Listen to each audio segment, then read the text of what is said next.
Yo, they need to push out the notifications.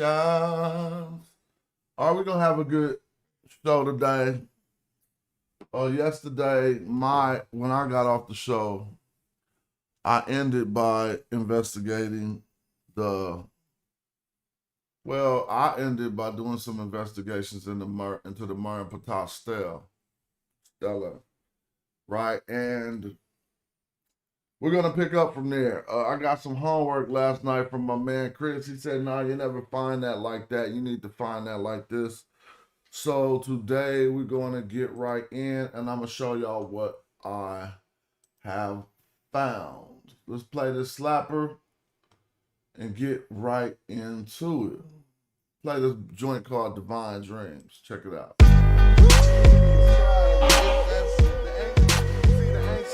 You see the ancient storyteller said, give him a while. In Oakland Hills, the owner of the golden skills fetch fire out of stones with the stroke of steel. Spit fire in the phones and the mic collects it. Once it hits the wire, the word's electric. Call it heat. You recognize the properties of fire. I shine the light that gave birth to desire. And through this, often sacrifice a rapper's life to fake. Get trapped in the studio and tied to the stage. I'm an elementary element, eloquent vehiculum of the esteemed Elohim. I've been invited to the most gracious places. I've witnessed the greatness of various races. I learned to be evasive of evils that chase us. Identify my features in the Pharaoh's faces, son of the creator. Cause yes, I'm creative. Hold off evil spirits with the tongue of the native. The ancient storyteller said, give him a while. I got my legs crossed, sitting in your style. I mean King Tut. Quick to put them things up. My Nefertiti got a mean strut, respecting, perfecting, erect dream. So fuck, I care if your neck's clean. My clean back to get at ya. You and your sacrificial bastards pay homage cause you have to. Yeah, that's the legendary scripture. Mixture of the 5 elements and lyrically legit so you can get the picture. Hit ya, physically fit fixture. Articulate great while you settle. My level levitate like It's the elements behind the blind dreams. What I say make you turn on your high beams. So never second guess. Finesse is effortless. Recline you with the rhyme kings. This is smash. Rhyme schemes. These the elements behind the fine dreams. What I see make you turn on your high beams. So never second guess. Finesse is effortless. Recline you with the rhyme kings. This is smash moonshine. My man drinking hot tea. My person, I can't tell no gender, my person drinking hot tea say, he realized how much Hyro he have never heard. You know what? A lot of people do that. A lot of people don't know what our following is based on. It's based on a lot of shit people haven't heard, and then people just be hearing them singles and shit and be like, yeah, they cool. And then they listen to the catalog and be like, oh, they kind of cooking. You know what I'm saying? You feel wired up. He said there's enough to last for a long time. It made you feel like a kid again. Well, shout out to you. Today, I probably won't be cooking on too much hip hop. Normally, I just talk about ancient Egypt. I fell in that by being in hieroglyphics. Then I fell into a study of the language. But you know, it's all edutainment and we keep it well incorporated. I'm going to play one more tune. Then we're going to start to get it in. Make sure y'all like the video, put up a comment so we can have a nice show. This song I'm gonna play is called, I used to like this song, but I was kind of pseudo. But listen though. Man, it's looking ugly right about now. I mean, if you look around, America falling apart, Earth fighting back, all these natural events, you know what I'm talking about? Time for a mass awakening, spiritual enlightenment. Talking about, I'm just trying to live my life, make it through these desperate times. Am I the only one who's wondering? No, I'm not. Wondering where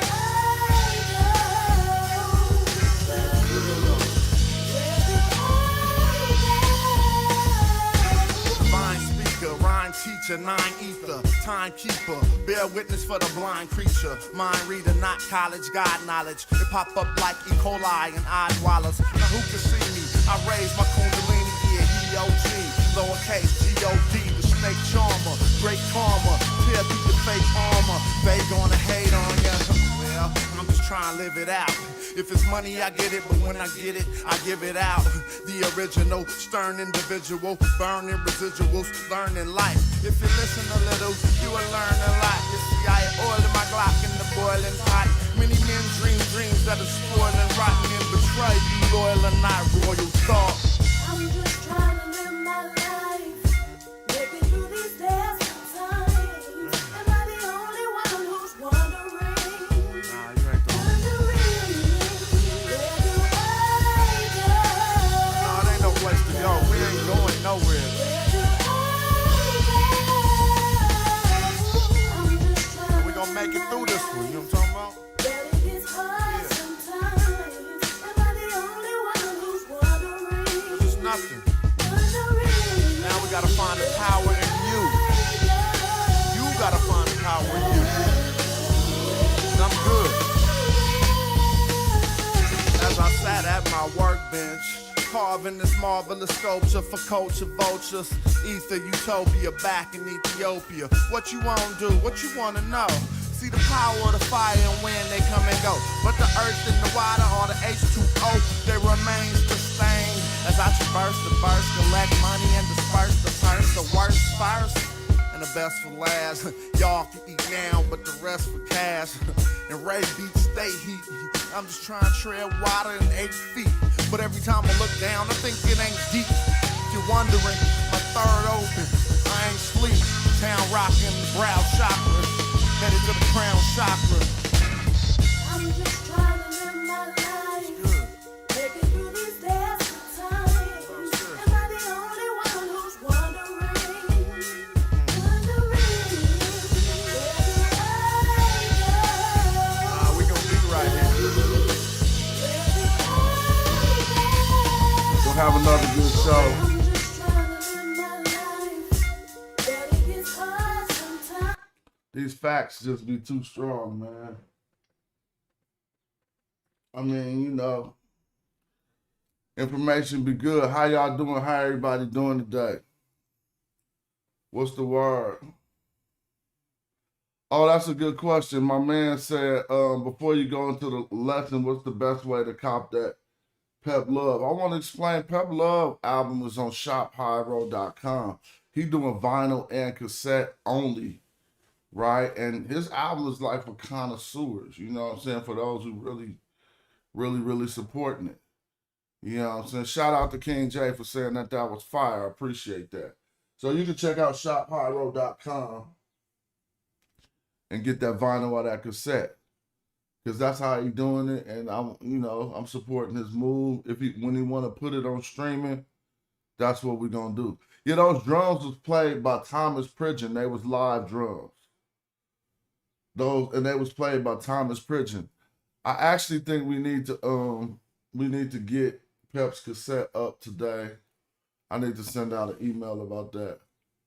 But everything is going cool. So yesterday, yeah, I think we're going to be, but I think with our next release, we're going to do that too, but we're still going to have it for discovery so that people can stream snippets or shorter versions. The songs you upload to the digital service provider just probably don't need to have a third verse on it. Feel me?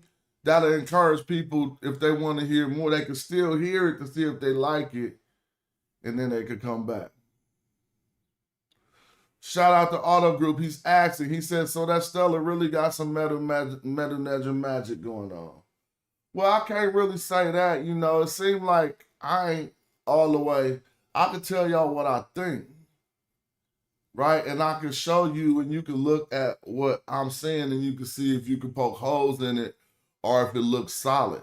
I don't think you need to be of no particular qualification, but just I need more. Like, I need to be able to look at the real Stele in real life.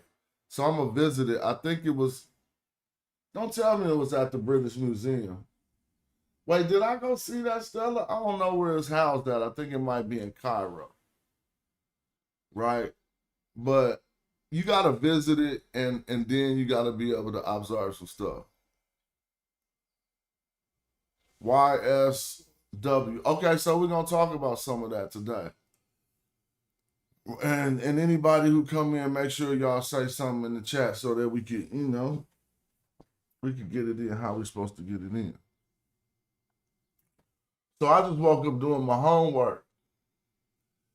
And just like I was saying when we was looking, let me pull up the text we was going over yesterday. Do I still got it open? No. So my argument yesterday, and my argument concerning this Stele, is that it doesn't say Israel. And I've come to the conclusion that it says a term Syria. Now, if we think about it, the time period about this is about 1100 BC. So the initial claim is made by the scholars is that this is the first mention of Israel in history. So they're basically telling you it ain't nothing to corroborate it. They don't got no other one from that time period to bounce off of to see if that's what they're talking about.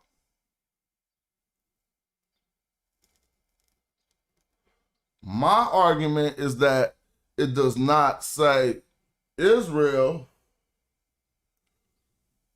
and we know that it shows people at that section of the text. And we'll look at all of that. But I argue that it's talking about a population of people called Syrians. Now, one would argue from a lack of doing the research and just from common wiki information that Syria wasn't called Syria back then. Well, then let me ask you right now, then where the name come from then? Why we just start saying that just one day out the blue? Well, further research lets us know that people were actually saying Syria back then. Not only that, they claim that it's the first time Israel was mentioned in history and they don't got nothing to corroborate it. I'm claiming that it's the first time Syria was mentioned in history, and I do have contemporaneous texts from that same exact time period that corroborated where they were actually saying Syria. So that right there, automatically, if I got what I say I got, and all they got is what they have, this argument is already stronger. Attestation-wise. Now we're dealing with the grammar of the Medu Neter. And to me, as we see, we got this term on the screen. All of us will familiarize ourselves with this term because we've been talking about various different aspects of this term lately. Right?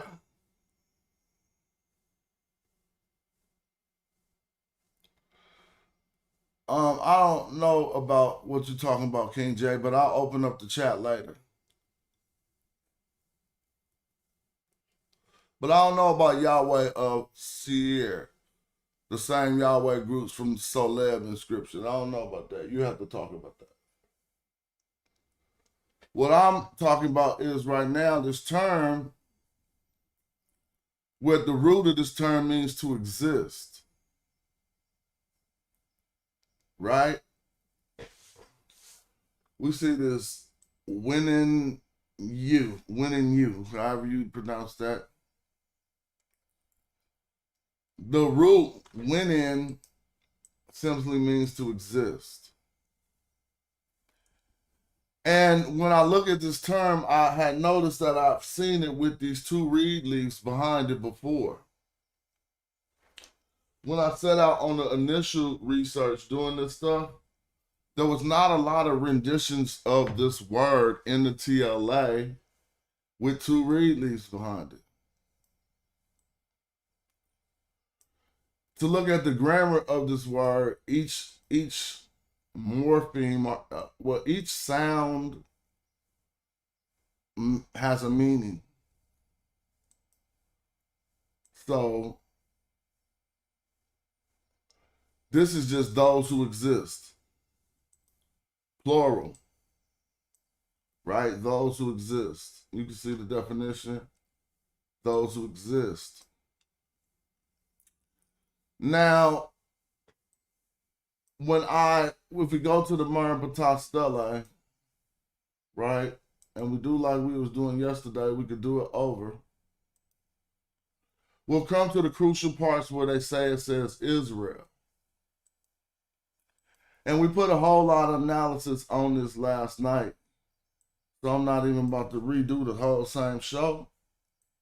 But I want to add to what we was talking about. So let me snip this real quick.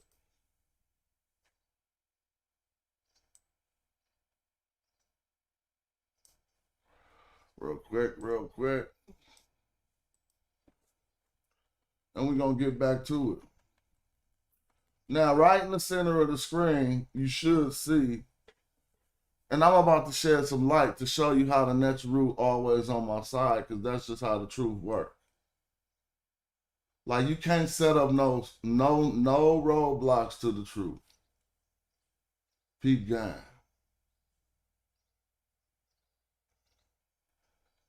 This,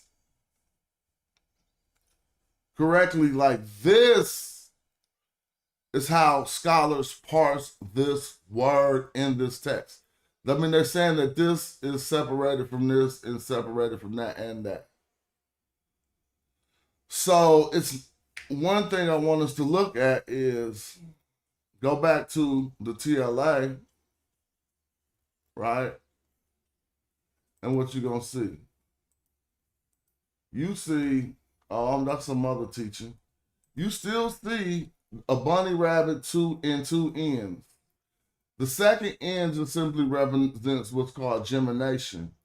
If we come down to that rendition of the word, it's a different verb class because we see a geminating end at the bottom. It grew off of the last end, basically, to express a different class of the word. So you see the bunny rabbit, you see an end, and then you see the geminating end. On the text, you don't see the geminating end. You simply see the bunny rabbit in one end. The hare, I don't want to say bunny rabbit anymore. So you see the hare, you feel me, and the end. Now my argument is that the scribe intended for these two reed leaves to be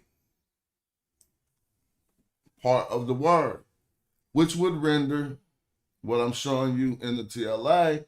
I know everyone sees that clearly. The hair, the end, and the two reed leaves. If we come here, we got the hair, two ends, two reed leaves, and an uchik and three strokes. Now, this is how we need to understand the text corpus. And I need people to understand this. What we're looking at right now is the dictionary entry.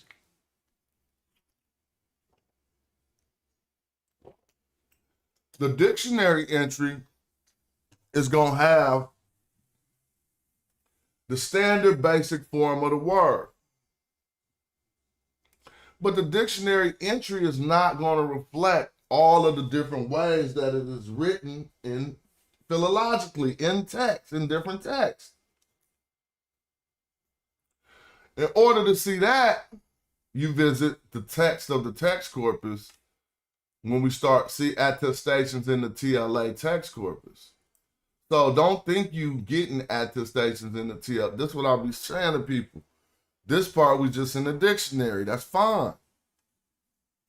Come down here, we view the attestations, and what's going to change is we won't just see the dictionary standard way you write the word.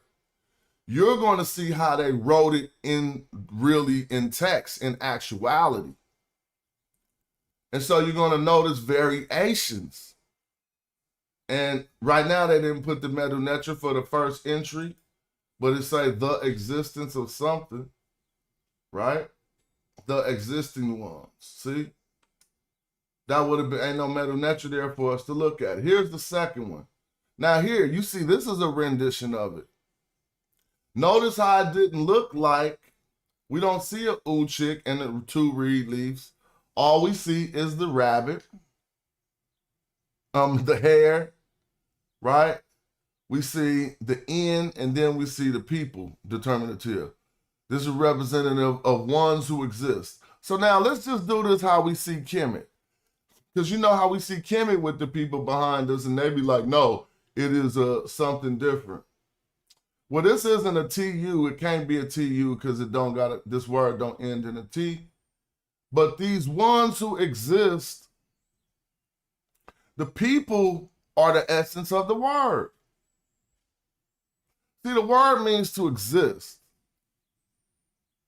Then they put people behind it. So this is like ones who exist.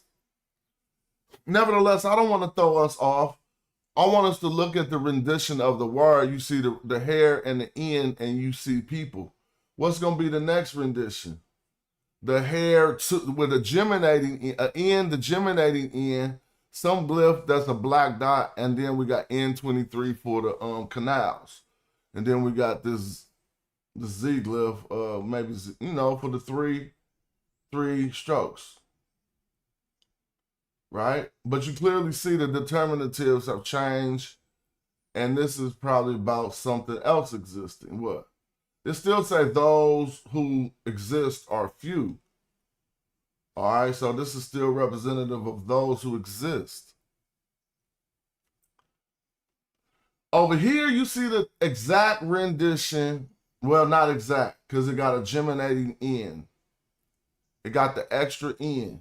If we come back to the text we analyzing, and we make this bigger, the green, it don't got that extra in. The water ripple at the bottom. Right? So it's just a different verb form. That don't mean nothing. It still carry the same meaning. Right? It's just like a little alteration on the meaning. So we got, but you clearly see it with the two reed leaves. This is kind of like what I showed a lot on the show yesterday. Here's another without the geminating in. So this is an exact rendition because determinatives can be excluded. They don't have to be there. Sometimes they think if you need to know, we're going to put the determinative. But sometimes I might not have the space or whatever. They don't always put determinatives. But this is the exact rendition that we see here. Everybody can see that. You don't need to know the medu netra to see these shapes and identify that they're the same. A kid playing a shape matching game could identify that these are the same shapes. So after shapes, they'll know that those shapes that mean something are symbols. Shapes that don't mean anything are just shapes. But then we'll teach the kid, okay, now that we know that shapes that mean something are symbols, we start to go further and instill in that symbol literacy. But right now we're just using that to see that we do see the same shapes, the same symbols, and then we know those symbols are attached to meanings. We probably can extract the same meaning when we see the same shapes. And yes, in this instance, we can. In this instance, we can. This just means ones who exist. So how are they going to put it in here? That's people. Because who are people? Ones who exist. Feel me? But what you're paying attention is we only see these, phonetically we see Winnie, Winnie is all they wanted you to say here. Winnie, right?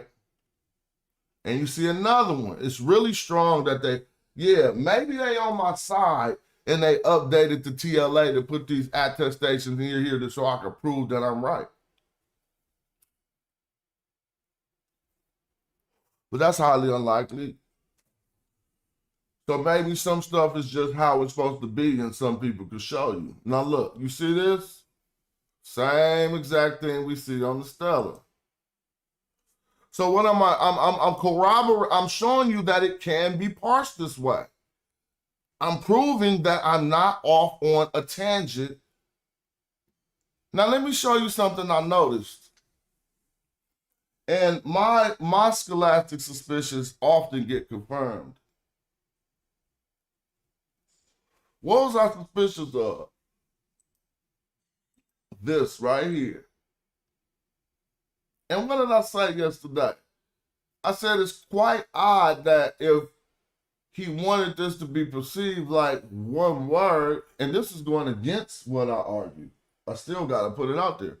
It was like if he wanted this to be perceived like one word, in some cases he could have drawn this top glyph to spread all the way over the word. And he didn't do that. So it had me thinking that maybe then, you see how this top glyph covered this whole column? It's similar to this one. In shape. See how it covered this up? But that ain't the entire word. But in group writing, you start to learn that things are placed specifically for specific reasons, I should say. But no one's having a problem seeing what we have in the green right in the text corpus. Right, there it is again. And there's its definition, Winnie, see? Those who are on earth. Now look, we dealing with a ta Winnie. And this is something that we deal with later. This is something about the living beings who are upon the earth. Right? Those who exist. But y'all still see it right here. See it here? So I got so many attestations of, I don't even need to show you no more. Sound like I'm being redundant. And that I can move on. But when I first did this search, none of these were in the text corpus. Feel me? And so it's like a moment for me to prove what I've been saying is validated. Here's another one with the geminating end. Now y'all can see it. This is hair with a geminating end. If we want to learn about that, we'll open up the grammar books. Yep, it's the same as unis or Winnie. Shout out to King J for starting his studies in the Mental Nature. You don't remember when you used to be fighting the hella wrong back in the day? King J switched it up a little bit. You get props for that, bro. You feel me? Now, just stay on your path. You might be right. Now look at this right here. You see the reed leaves ending off the word Winnie. Every time I go down, I'm going to a whole new text. Here go a new text. It's more abundant than the rendition that they got in the dictionary. Now, I don't know if it was reed leaves here, but y'all see it. 30th dynasty. They still using it all the way up in the Greek times, Winnie. Let's see this Winnie pop up with the 2 reed leaves. No reed leaves. They broken off here, but I bet that's what was there. Because they say it was a uchit. Well, y'all seen enough of them, right? So let's proceed. So I don't have to argue that this can be parsed this way. You now seen it. I corroborated it. And we know it means those who exist. Now, yesterday, because of this, it's not the fault of anyone. It's part of the work that we do. Let me show you what I mean. Hold on. Yesterday, we were trying to figure out what this blue thing was. And we know by categories, by being low, narrow, low and broad, a low broad glyph, what the options could be. It almost looked like this right here. Dang, why I can't get no highlight? Right? And by way of us trying to discern what it was and looking at the grammar, we chose that this was a causative S onto this word, which would mean caused to exist. Cause those to exist. Right? A construct, I was really kind of struck because I never seen it. And if I put it in the TLA, now I'm going to put that. And this is what we would put to pull that up. But let me see what's on this page first. We would put a causative S. So I'm going to put a lowercase s real quick. You wouldn't separate it with a hyphen because that goes in as a new word in the dictionary entries. So I will put a W and an N. Now notice this is also, that becomes a name for Aswan, but that ain't what we're looking for. This is kind of like it, but this is just means to trade or to buy. And I don't want people, I should go back. Because where it says noise, it shouldn't say noise. So it just means to trade or to buy, right? And what we're going to notice is this is the wrong, this S could be causative, but we ain't going to see no rendition that says to cause to exist for a word sawin that should be in the dictionary if it exists.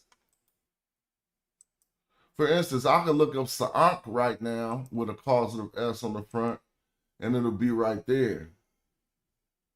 So here's one. Now look, this says suffering though.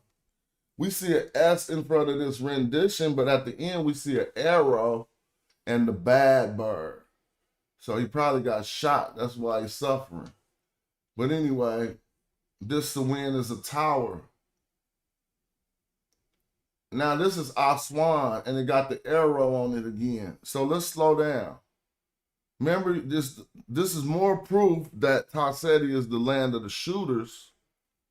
Because look, you see, I told you this name go back to Aswan, right? But this is the way that they be doing, this is the way that they make these type of, yeah, I know what you're talking about opening. But that, well, we could get that just from wind too, but we'll see that. So this isn't I don't want us to say this is a causative S on the front of the that we know, because it's simply rendering another word that we're going to see is close to Aswan. They just showed us. But why do they have an arrow here and the bad bird to mean suffering? The bird didn't get shot. The bird is a determinative for us to know something is bad. The arrow is probably why your ass is suffering. But more proof of that is let's come down to this. This ain't what we tripped, but took. Now we got a Sawinu, which is a tower. Don't a tower got something to do with shooting arrows? I'm not even tripping. This is a term that we're not even scrutinizing. I'm just showing you how you can peep game real quick. Why is a Sawinu a tower? What did you need a tower for in ancient Egypt?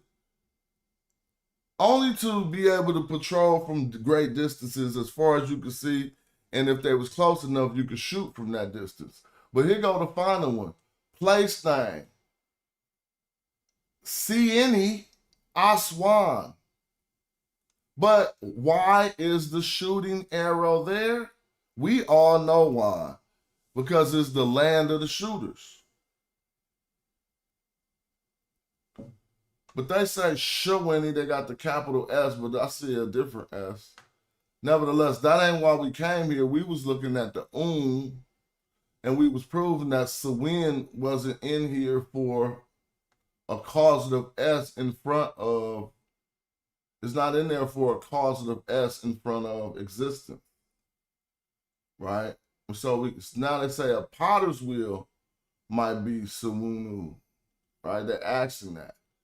And in different place names. Nevertheless, they become different to and then why is this trade or price? Somebody can explain why that arrow is there in the word, but that's not exactly what we're scrutinizing, right? So here we got one rendition of Sawin that was to instruct, to flatter, but none of these is lining up with existence. So let me give an example of what I mean. And let me make the screen a little smaller now because I'm not on the old school. Thought I was on the old school where I got to make it all big. I'm going to put Sa'ak in here. S-A-N-X. Which is the word Ankh that we know with the causative S on the front. And what happens? It pops right up. You could take any word with a causative S and put it in the front of that root and put it in the TLA and the word will pop up. So since we don't see that word popping up, we probably can figure it probably is not a causative S on the front of this word right here. What we have in the blue. Now, for some reason, I had never ever pulled up the Merneptah. That's what they call it. The Merneptah Stele in the TLA, right? And when I pulled it up in the TLA, I realized something. That they parsed this word right here like this to include this blue right here. And they say that this is the papyrus roll at the end of this word. See? So the homework Chris said I needed to do in order to prove my point don't need to be done. Because the construct he said was us not finding a causative S shouldn't be after this Tim like that. And he right, because it wasn't a causative S. But this is only revealed when we go look at how the scholars who did the TLA parsed it. Because remember I said I need more information. I need to be able to stare at the real text, the real Stele, and be able to see what I think the glyphs are. So we only could, this is us looking at a facsimile. This is what he thought the glyphs were. Now, he was right. We don't know that. We could have said, yeah, that is a papyrus roll right there. But you hardly never see a papyrus roll on top of anything. So now I'm going to go refer to the TLA on one of my first times pulling up this term. So you see, what I did this morning was the co-location search between the word Tim and the word that we scrutinizing right now that's evading me, Winnie, to see how they occurred through all ancient Egyptian texts when next to each other. And I didn't see I didn't find what I was looking for, but it just revealed more when I thought to go and found for the first time, I don't know why we never did this on the show. We never put the Merneptah Stele inside of the TLA. And I did it this morning, and we're about to see what they say. Now, this is all the parts we was reading yesterday, and we got it all right. Shout out to all the archers. Feel me? Everybody who contributed on this show, that's what you will get called. Now look. First, we was right about this part. But they say all the princes have been defeated and say shalom. They really didn't want to just say what it say. They prostrate and laying there with their heads down. I'm gonna make the matter bigger. Remember this part when we was going over this yesterday? This was your princes, the Siru word. I could go show it on the text. Let me see. So now we're gonna see this word. Now I'm gonna highlight. Matter of fact, see if I can double screen it one time. Old school double screen. Let's see if I can hook that up. Hook that up. All right, we got that'll be cool. Cause now we can go glyph by glyph without even no training wheels. Cause we don't need to see what they say unless we need to prove something to y'all. So what you gonna see, hold up. We starting from right. Dang, when I do it, I can't see my highlight, bro. All right, I don't need to. See this word right here?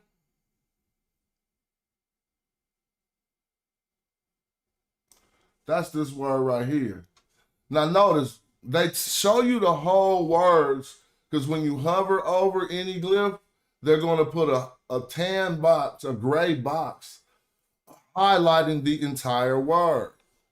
So, and then if you hold still, they'll show you the sign code. So this is Z7A1, and Z2, blah, blah, blah. That's an easy way to find them codes just by hovering on the TLA. But so this is a prince, right? So let's continue, and we're going to see how this happens. Now look at this next word. It's to prostrate. It's to cast down. PXD. Watch this. PXD. Let me open up a dictionary.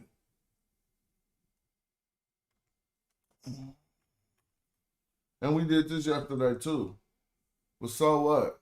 The more I do it, the more I know it. So here go PXD, right? Hold on, let me make this bigger. But PXD. Now look at our options. Cast down, make prostrate, turn upside down, overthrown. I know they're not really saying overthrown, but they wanted to say overthrown because they say that with the body in different positions sometimes. You could definitely get overthrown from this, but they're trying not to get the fact that they saying that they laying with their faces to the ground. Look at this man laying on the ground right here. You get it more from this one because of the position he's in. So this say the princes are prostrate, right? You see right here. Now let me click the word on here. What it's gonna say? To be turned upside down. They ain't even lying in the definition. But in the translation, watch them not really lie. They don't want it to be, because this is so-called Israel people they talking about. They say the princes have been defeated. No, stop being soft. Them dudes is laying with their face on the ground. The princes prostrate. The princes prostrate. Now you clearly see a face here, but they leaving that out. They say the princes have been defeated, say, nah, the princes prostrate literally on their face. Because what you're gonna say, the princes are cast down upon saying shalom, that don't make no sense.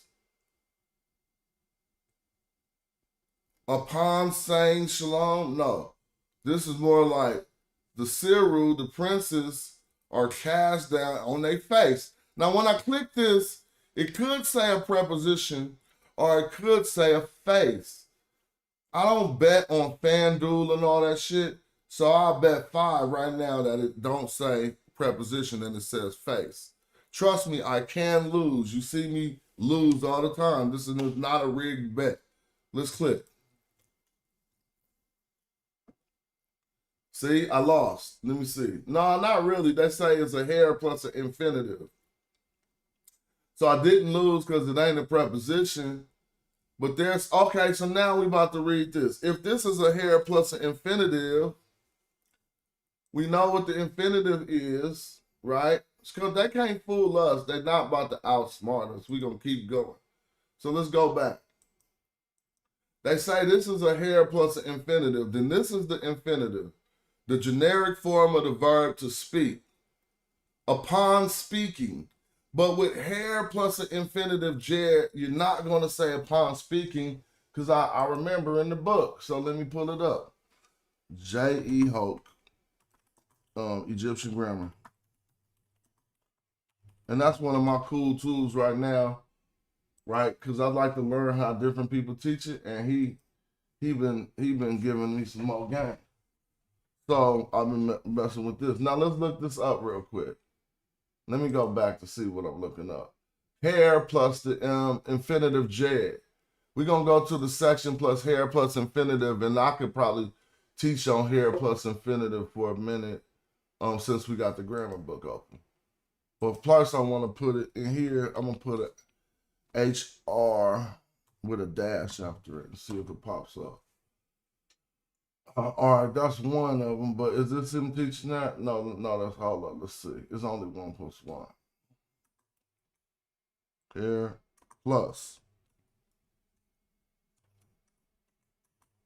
Excuse me. Trying to find something.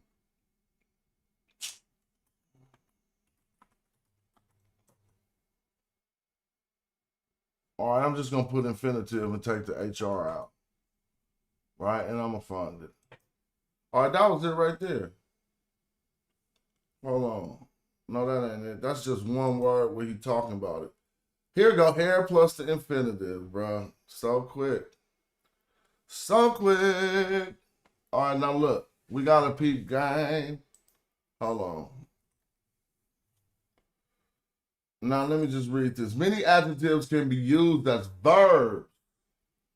Most as the perspective, stage F, imperatives, and the stative forms. When adjective verbs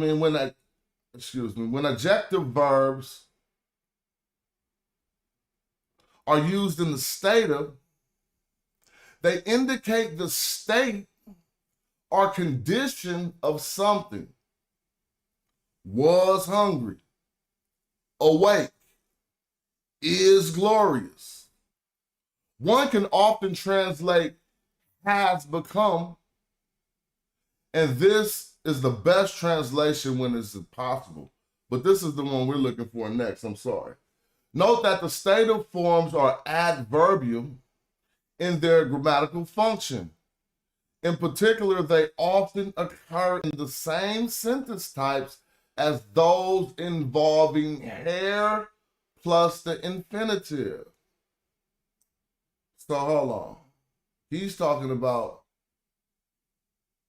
okay.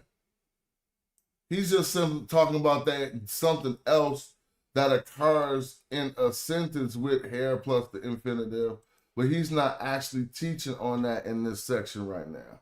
So he's about to get to it because he's talking about these stative endings. And this is another thing that we start talking about, how you got an uchik here, and this is just a stative ending to let us know that one is in that state, but I'm not going to start mixing up all the, we're not looking for stative right now. So let me find what we're looking for. Because it could just get so confusing if you start talking about everything you see and you see it. I'm simply talking about hair plus the infinitive.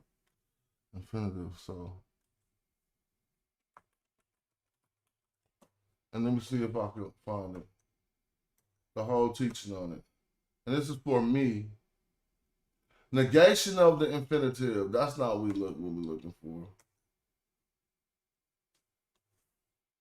So let me scoop this book over.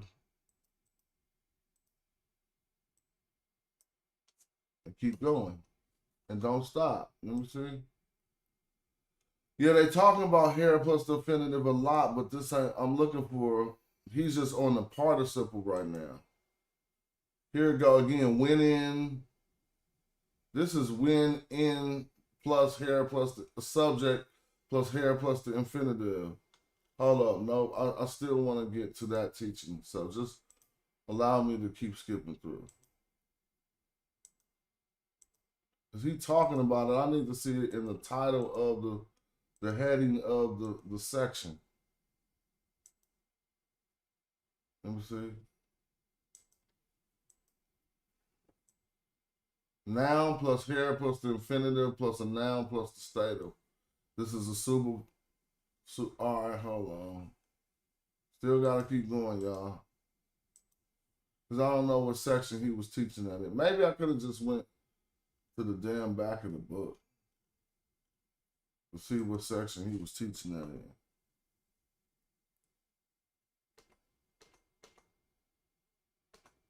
And my book so I gotta do a lot, man. Hold on, give me a second. Book all big and shit. There we go. All right, I'm not gonna stop because I just be thinking. Here we go. Negative infinitives. Almost. He's talking about infinitives now, and pretty soon he's gonna talk about these prepositions plus an infinitive following it, which is a particular kind of construct that they, just like we talk about the Sejm NF form, this is another form. It's called hair plus the infinitive. And since I don't know where he's teaching on that at, I gotta go through the book like this. So that's my bad. But once we find it, it's gonna be all good. So now this is the index. So it's on lesson 58, hair plus the infinitive. 58, 59, and 61. All right. I could have just went to the index. 58, 59, and 61. So let me just see where we at right now. We're still in this part. 58. This 190, that's 198. 120. All right, here we go.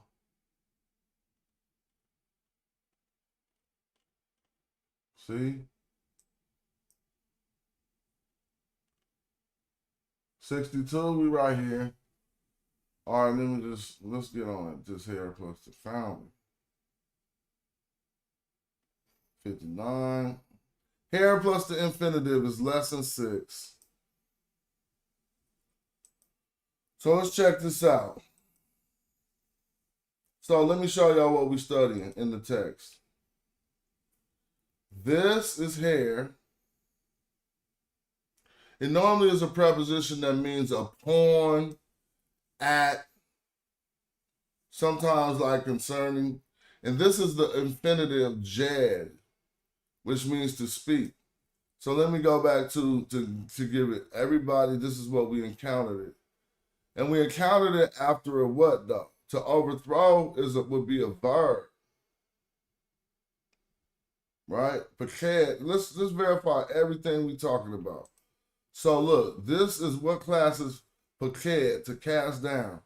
That's a verb. We're right. So that's a verb right here. After that, we got hair plus an infinitive.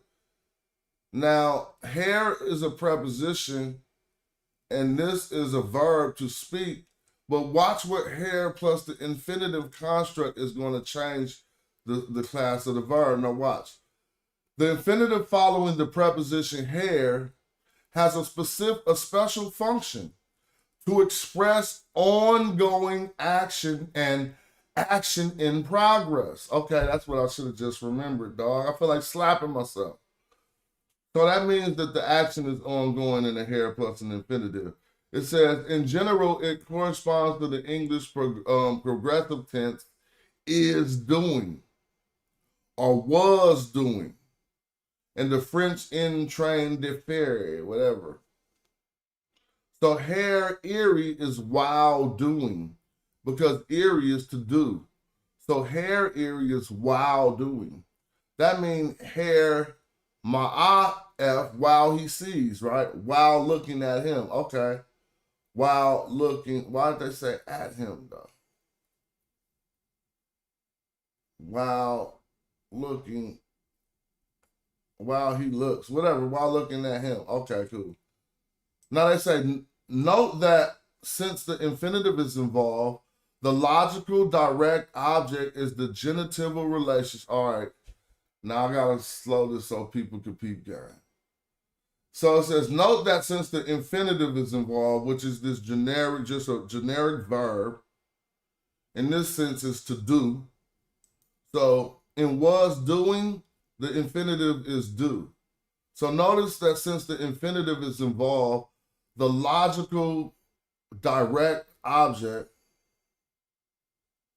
is in a genitival relation with the infinitive. So what is the logical? It's not there when I'm saying while doing, but it would. They saying it would be in a genitival relationship with the infinitive. And so that genitival relationship would either be expressed by a genitival adjective, ni, or by being placed right next to it. That's what he means by genitival relationship. If it's placed right next to it, it could own it. And if it's separated by a genitival adjective, it could own it. Genitival is about possession. So it says relation with the infinitive. And if a pronoun, the suffix pronoun series is used, so if they, okay, cool. And also if a pronoun or the suffix, okay, if we got a pronoun, they're going to use the suffix pronoun series. Fine, we with that. In addition, the pronoun st for it, them, also occurs as a logical direct object. That happened just the other day when I don't know, it was after in the hair plus an infinitive, but we seen that st and I was questioning it. Like, why is that st like that? It was there to say it. But you won't get much from this until we start looking at the examples because of this, the way that grammar books read. I'm trying to simplify it so it won't just get all boring. But here we go. The construct consists of a prepositional phrase. That's our hair. Let me show you. Well, that's not our hair. The whole thing is the prepositional phrase. So look, both of these is the prepositional phrase, but this is the preposition, and this is the infinitive.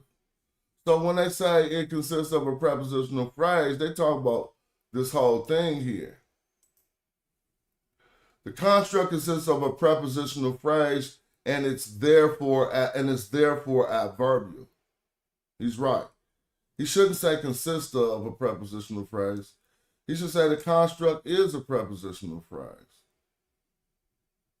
and is therefore adverbial.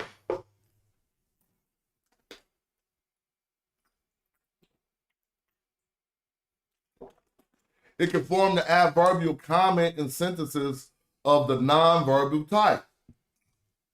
Such sentences are said to involve the pseudo-verbal construct, a regrettable but well-entrenched term. All right, now let's look at how this works. Like other Egyptian adverbs, they already told us it means that the action is ongoing. Or it was ongoing. So if this means to speak, and if it's an ongoing action, how do you express that? Speaking, you could gerund it and say speaking. So let's see. But that is what you have to do by the rules of the grammar to make sure you wind up correct. Let's read this beginning, just the beginning. The infinitive following the preposition here, which is what we're dealing with, has a special function to express ongoing action and action in progress. That's really all you gotta remember. Everything else is additional explanation, right? So if it expresses ongoing action or action in progress, and we see it right here, and the word says to speak, then we're going to say speaking, right? Come on, Chris. How do you express this as an action in progress? I hope you, damn, I wish you could have seen the earlier show because I figured out this ain't a causative S. I finally pulled it up in the TLA. We about to show it. So that means I don't have to do the homework of figuring that out. But right now we're trying to break down this here plus this infinitive and seeing that, oh, okay, now that proves blood. Watch how the grammar prove everything. Because when we come back to what they say, check this out, fam. Chris, we found, I don't know why we never went to the Mert and Patah Stele in the TLA. But that caused me to do that last night. Now look, all the princes have been defeated and say, now let me ask y'all a question. Is and say is they're trying to express that as an ongoing action, right?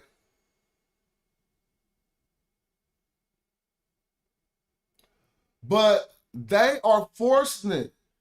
Because this say the princes are laying with their faces down, saying. They're laying prostrate, saying. Now, don't that make, see, you got to understand that if the mouth is facing the ground, that's part of it, dog. Like, you can't leave that out. Like, it's hard to explain, bro. But they want you to see that they are prostrate while they're sat. It's an ongoing action occurring while they are prostrated. That's why the grammar just assisted us in this. You see what I mean? They laying down, but they say all the princes have been defeated and say shalom. Nah, that's not ongoing. That's over with, defeated. Nope. All the princes, and I don't even know why I say all the princes, but the princes, right, are prostrate, saying at the time that they're laying down, they're saying shalom. Now, don't that sound different? The reason why they don't want it to sound like that because of what it really sound like. It sound like they're getting hands put on.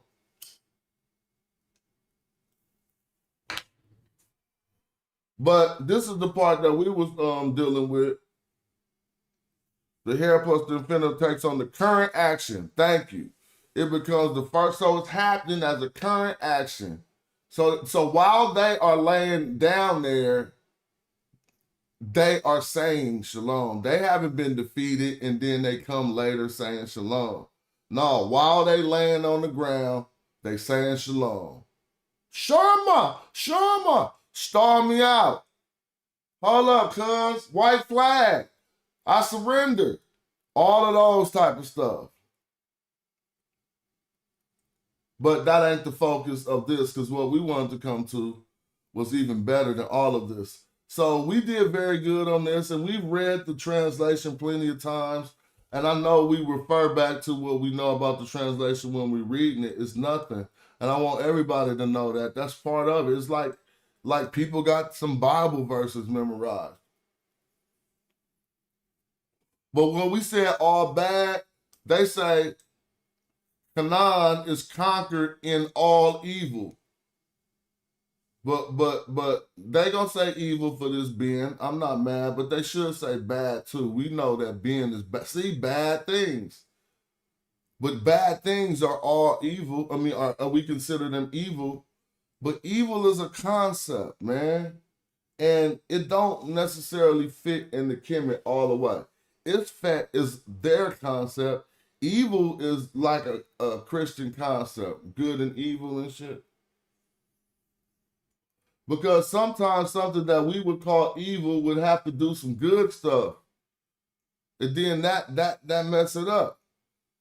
You feel me? Like, so it would be an aspect that would come out that was undesirable. But anyway. Say Canaan is conquered and in all evil. Or whatever. Cool. Ashkelon obviously was right, and then it was taken. Gazir was packed. I like how they say Gazir got packed up, right? But then when we come down here is what we see that they say Yonam is made for nothing. Now this is the part where we need to start scrutinizing it. Because this is what has been revealed, Chris. If we come here and look at it on the text, I love doing my research. Peep game. This is simply a papyrus roll. This isn't a causative S.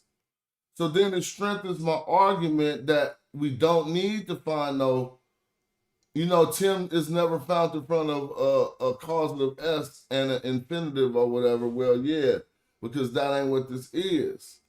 This is simply the papyrus roll. No, look, let's look back at how they parsed it. And I'm only going off what the scholars say it is at the TLA, seeing that they might have had a way to look at it. So they say this Tim has 4 characters, 1, 2, 3, 4, and we could count them right on the Stele, right? 1, 2, 3, 4. And then they say the wind is just this wind, and then they parse the Israel with those reed leaves on the next page. So this strengthens my argument that this could be a rendition of Winnie. Because what was holding me up yesterday was that you should not find a causative S in front of a win after a Tim, right? But since it's not after the Tim, you see what I'm saying? Since we don't got the causative S after the Tim, it might indeed just mean how they saying it. Look, because they say made for nothing. Word up, yeah, don't change the meaning. That's a good thing that it don't change the meaning. But I was just thinking I had to do some research to find a Tim in front of a win with a causative S. Now we know that don't have to be done.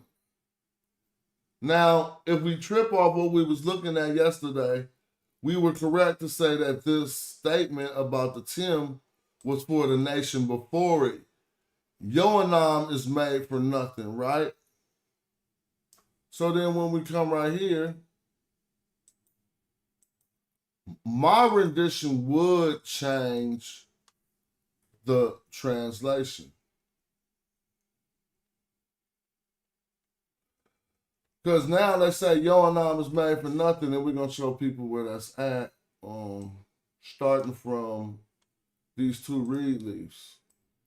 Is the Y and the Yoanam word right here, and that word ends right here, right?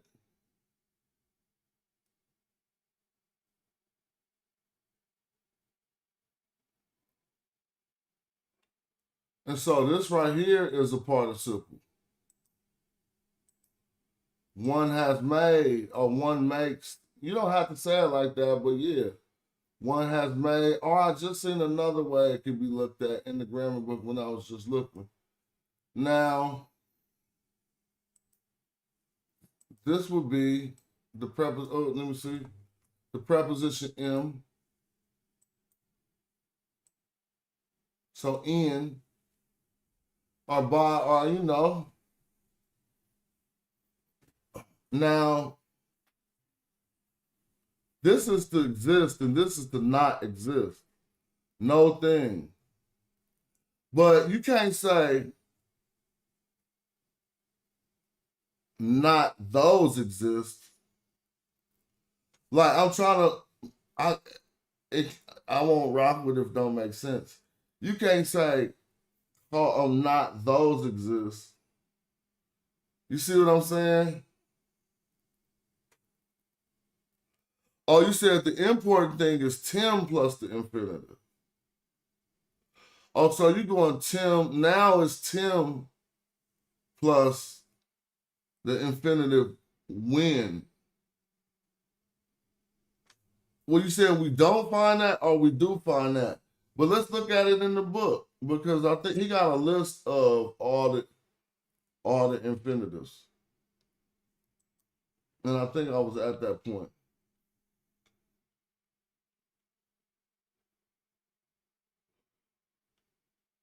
Let me make this a little smaller.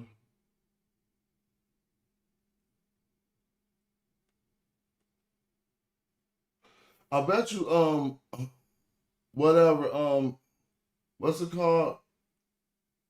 AI got something on that too. But I don't really be relying on that, but sometimes it's like better than Google. But I do want to see what's up with 10 plus the import 10 plus the infinity. All right.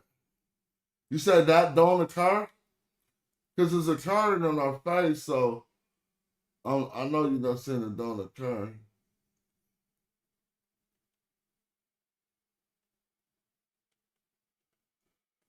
all right, so I know how to do this. Hold up.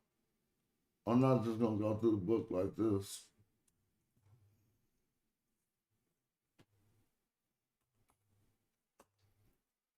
Let me see something. We can see if he speak on that.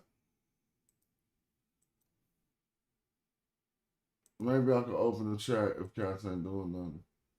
I just was up on the early chill. Oh damn, that video I did yesterday, dude, it got like 130,000 views when I last looked at it. That thing going really viral on Instagram. So if y'all want to do something, go say something on there. I mean, it got 5,000 comments. You feel me? Because I was busted. So I'm not going to find it this way. Maybe I'm going to go back to the index for the last time. And then I'll leave that alone and continue for the people just watching. Let me see.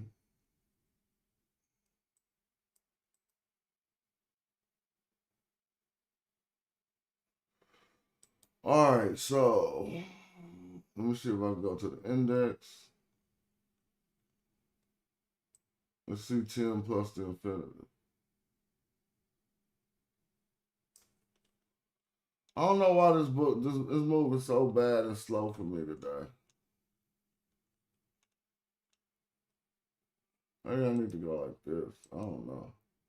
Yeah, this is moving so slow, I don't even want to use it. I don't know what's going on. Well, anyway, I don't know. I want to build on that some more. If y'all available, I'll probably open up the chat on it. But instead, I'll just go back to what we was doing. Because if I look for that for forever, let me try a different source. My super smart phone. Y'all know I got a super smart phone, right? It's going to be working. Let me grab my phone. Hold up. My phone.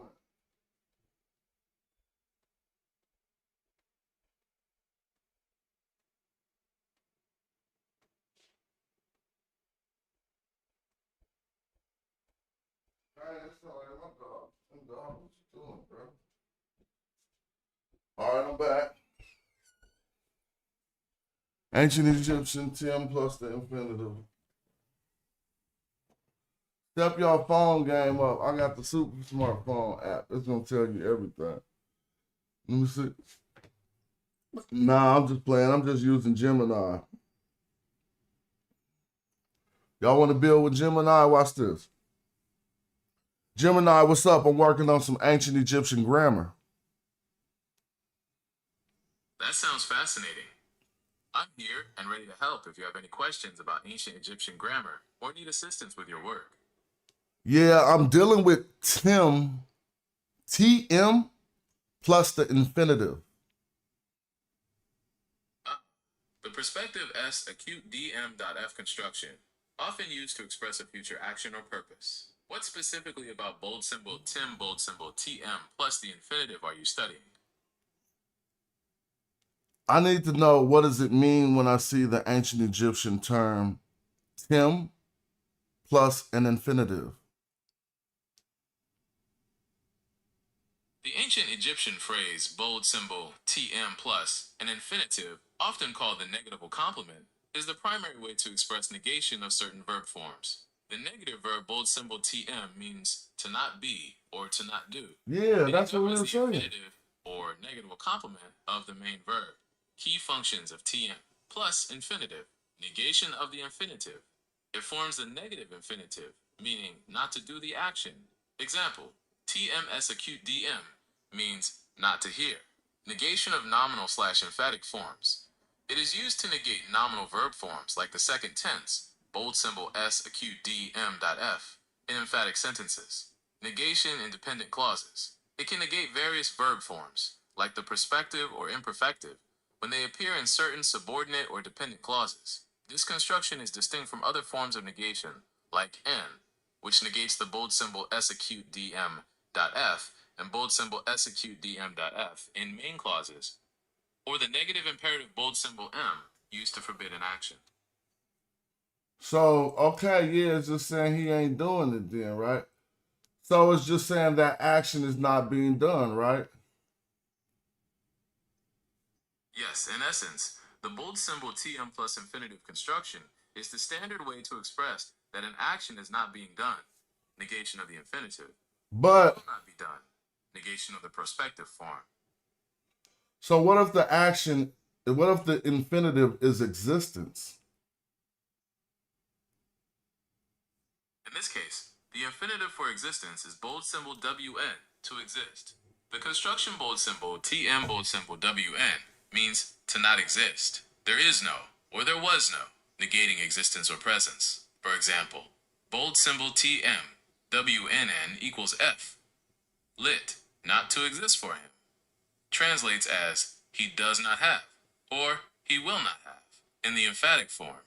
S acute DMF, TMF, WN, lit. He is one who does not exist, is used to negate the existence stated by WN. Okay, what if WN was in a different verb form expressed as winnie? The form bold symbol WNNY, or WNN, is often the perspective form, or sometimes the perfective form, of the verb bold symbol WN, to exist, to be. If you see bold symbol TM plus this form, it's typically 1. Bold symbol TM plus, perspective bold symbol WNN, used in certain dependent clauses, often as a negative relative form or an embedded clause, meaning who which will not exist, or that there will not be. See? Bold symbol NN plus bold symbol WNN. The more common negation for existence is bold symbol NN bold symbol WNN, or bold symbol NN bold symbol WN, meaning there is no or there will be no. Note, bold symbol NN is a separate negative word, not bold symbol TM. The spelling bold symbol WNY specifically can also indicate a participial form or the emphatic form of WN, which is WNN. In any case, bold symbol TM is still the negative word used to negate the verbal idea of existence, or being expressed by the bold symbol WNN form. Okay. So you're saying we don't see the WNN form as much or the WNY form as much behind the TM? That's correct. The basic form of negation for the verb WN, to exist, is generally bold symbol TM plus the infinitive bold symbol WN. Bold symbol TM bold symbol WN. The form bold symbol WNN, perspective / emphatic, is a finite verb form, not the simple infinitive / negatival complement, and is negated less commonly directly by bold symbol TM than the simple infinitive is. You are more likely to see bold symbol NN, the particle, negating bold symbol WNN, e.g., bold symbol NN bold symbol WNN, there will not be. Okay, I'm with that. So I got one more question. Let me see. So what if I found an instance with TM negating WNY? That is possible, especially in later Middle Egyptian or non-standard texts. The bold symbol WNY form often acts as a participial or nominal form of the verb to exist. Bold symbol WN. Bold symbol TM negates all nominal / adjectival verb forms, like the infinitive, participles, and relative forms. So bold symbol TM, bold symbol WNNY would translate as who which does not exist, negative participle, the not existing one, negative verbal noun. On the Murray Stele, when they talk about Yoanam being made to not exist, they use this construct. That's a powerful connection. Yes, the construction bold symbol TM plus infinitive is precisely how ancient Egyptians expressed the concept of a name being made to not exist, meaning it was erased or asterisk annihilated. They would use bold symbol TM, bold symbol DDD, bold symbol RN, literally not to cause the name to exist / endure, for to erase the name. But here they're not talking about a name, they're talking about a people. That is a powerful political statement. If the construction TM plus WN and WNY, negating existence, is applied to people, it means a wish or decree that they will not exist, they should not be, or they are to be made non-existent. Essentially an intent to annihilate them. Well, it's found after a throw stick and a foreign land determinative, so I think they're talking about a location.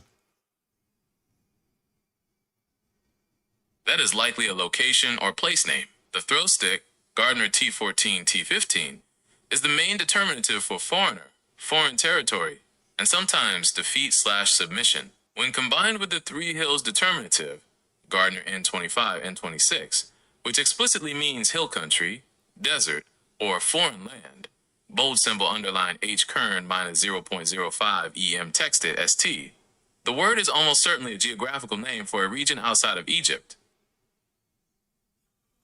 So could this construct actually be Tim Winnie, or am I parsing it incorrect?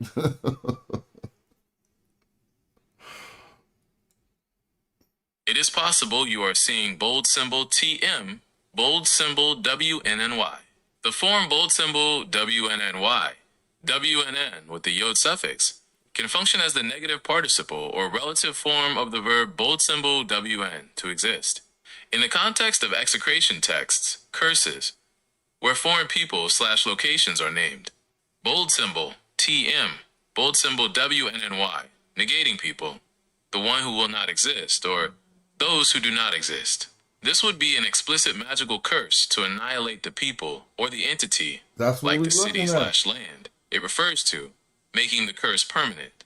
While the infinitive bold symbol TM, bold symbol WN, is more common for general not to exist, the participle bold symbol WNNY behind bold symbol TM is grammatically necessary to function as a noun phrase referring to the people or place. Oh, he gave you a bar, Chris. That's grammatically necessary to refer to the people or the place. Can you email me this correspondence?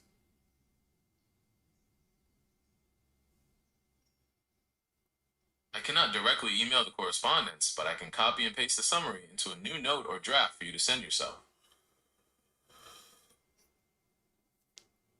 Please do.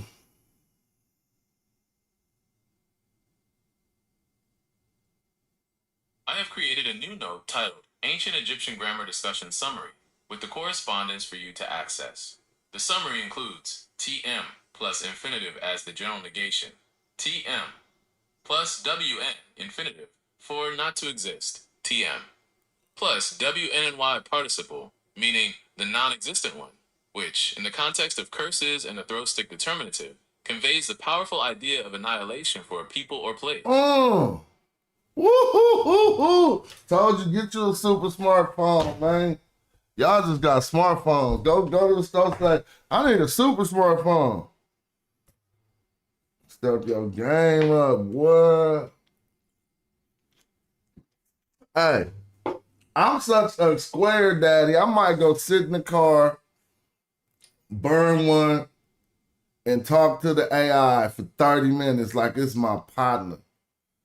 Because, I mean, when they got it like this level, you could just build. Now, he straightened us out, it seems. I mean, I don't know. I ain't trying to act like I got that confidence, but that shit wasn't giving me no chat GPT nonsense. That stuff knew exactly what I was talking about. It's like, oh, man, you ain't supposed to do it like that. But then when I started explaining what I found, they like, man, you can find that. And I got the whole correspondence being emailed to me, everything we talked about. But basically it is Tim plus the Winnie participle, meaning the non-existent ones, which in the context of curses, like this is a curse. And then the throats, I mean, you know, he's saying he swiped them out. Is it a curse? Well, saying they won't exist, he don't know they won't exist. So now we can continue because I felt like that was very good. But I want to go to something completely different. Oh, we go to this book I was reading this morning that y'all all need to read. It's a document. And this is the document. I've been telling y'all about this. This is the document that busts everybody's head. Where is the land of Surah of the hieroglyphic Luwian inscription, Carchemish, whatever, A4B? And why were Cappadocians called Syrians by Greeks? Told y'all. Yeah, that AI dude was busting, huh? He sounded like Chris, tell the truth. I was like, oh, okay, cool. Now look, where is the land of Syria, bro? Let me show y'all. You're gonna love this thing. The identification of the region Surah mentioned in the hieroglyphic Luwian inscription Carchemish for A4B is still disputed, though the toponym is attested in other hieroglyphic Luwian inscriptions as well. So note that the toponym Surah is not only in this one that I'm about to show y'all, but after a philological analysis of all attestations which involve excluding those entities that have been falsely read as Surah, it will be suggested on the basis of a geographical, historical, and philological evidence that Surah of Carchemish A4B and A6, as well as the Anatolian Syrians, the Anatolian Syrians of Greek sources refer to the same region, also known as Cappadocia, and that it was the indigenous name of Tabal. Now I'm gonna skip down. I've been reading this. You can read the whole thing. First, I'll read it so you can get the time period, so you can see the time period line up with the Murren Ptah Stele. So it says, not as far over as the Constantinople, but you'll see how when the Hittite Empire fell and when the Assyrians fell, it was just like an intermediate period, so to speak. They don't say that for that up there, do they? But everybody was up there trying to vie for kingship. But look, here it go right here. The inscription belongs to a so-called archaic group dating between approximately 1100 and 870 BC. So we got the time period, line it up perfectly. Like you couldn't make this up. You got to be claiming like Magi archers. You got to claim accuracy, because how is it falling on the exact date of Murren Ptah, bruh? Like he like 1109 or something. You know what I'm saying? I'm like, how is this so close? But watch this. Since it describes the deeds of an earlier ruler in the genealogical sequence attested in the period in question, it can be dated to the 11th or 10th century, and not much before, 1000. So we see the time period when they was talking about some Syria in the same damn area. Now watch what they say in this document. This is what one of the texts read. Tarhuza, the great king hero, king of Carchemish, son of Expositi, the great king hero. A conflict came forth against him from Surah, and one put the army against the mighty storm god of Hubaba, gave mighty courage to Artaxerxes, the king, and he resolved the conflict by his mighty courage. The son of, Arnu, the son of Shuhu, whatever, the Tarwanist and the priest of Kubaba has erected his stela, blah, blah, blah. So he goes in on this. And I'm not going to read everything, but some of this is significant. It says, contains the name of the enemy written as Cornu, presumably in a Alblada, whatever. The reading Su of the sign Cornu is assured on the one hand by Calipverdi on line 3, where the adverb wasu for whale is written as wali Cornu. And on the other hand, by the hieroglyphic Luwian form of Assyria and Assyrian. Now, note that. And on the other hand, by the hieroglyphic Luwian form of Assyria and Syrian. He's talking about this reading Su. Now it says, vis a cornu, Raleigh Regio IA, and whatever, a corny Raleigh Regio Wally, and he's just, I shouldn't have read that. It says, thus the reading of the name of the enemy country was Surah. This is assured. Now you see that? So we got an enemy country in the area about 1100 BC named Surah. But watch how they stretch it out to what we see. It's going to change to Syrioi. The people going to be Syrioi from Syria. Now it says, in contrast to the reading, the identification of Surah is far from clear. Though this is not the only case where the region was called Surah, is mentioned in the hieroglyphic Luwian. It says Luwian sources, but has been overlooked in treatments of these inscriptions so far. Thus, the next session will be devoted to the identification of these other surahs. Now watch how Surah turned to Syria, right here. Watch this. The geographical entity called Surah, or more precisely Surah or Surah, for it appears in two different forms. What are the two forms? What does this say on your screen? Surah-e. This ain't the Syrioi, but this is getting closer to it. It appears in Surah-e. This is your Syria. And Surah-e. And whatever this oo, the difference in the sounds of the oo is what I should be expressing there. But y'all see that the consonants are being extended.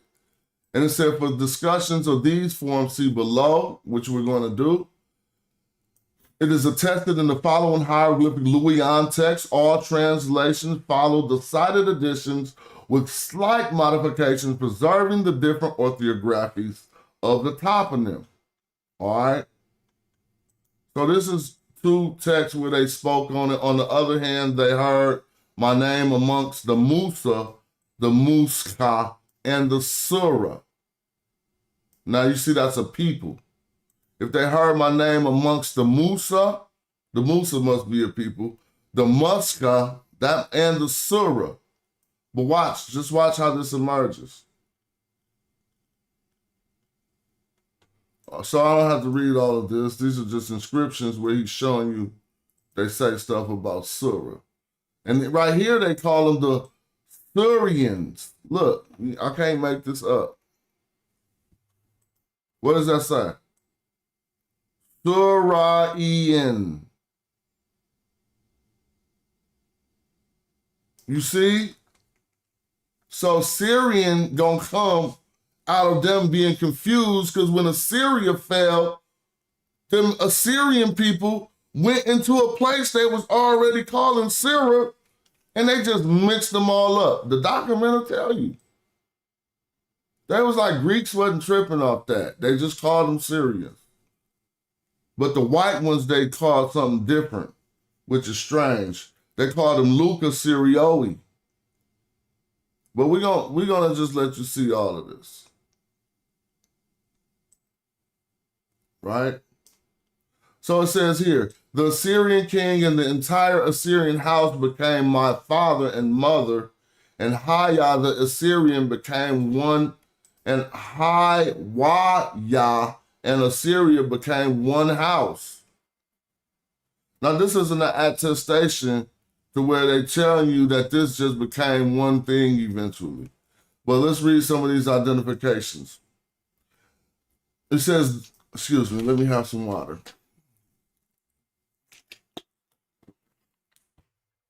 Check this out. There is a general consensus that, despite its unusual form, Surah of the Sinikoi inscription refers to Assyria. So let's peep game of how he breaks this down. He says that the Surah of the Sinikoi inscription refers to Assyria as demonstrated by the Phoenician version, where the Assyr and the Assyrian are found, and these are all sources, and further supported by the bi-form Suraya, unnoticed until now, which distinguishes it from the other surahs. So let's be clear. They got a way that distinguishes this Assyria form from the other surahs. And that was by its form Suraya.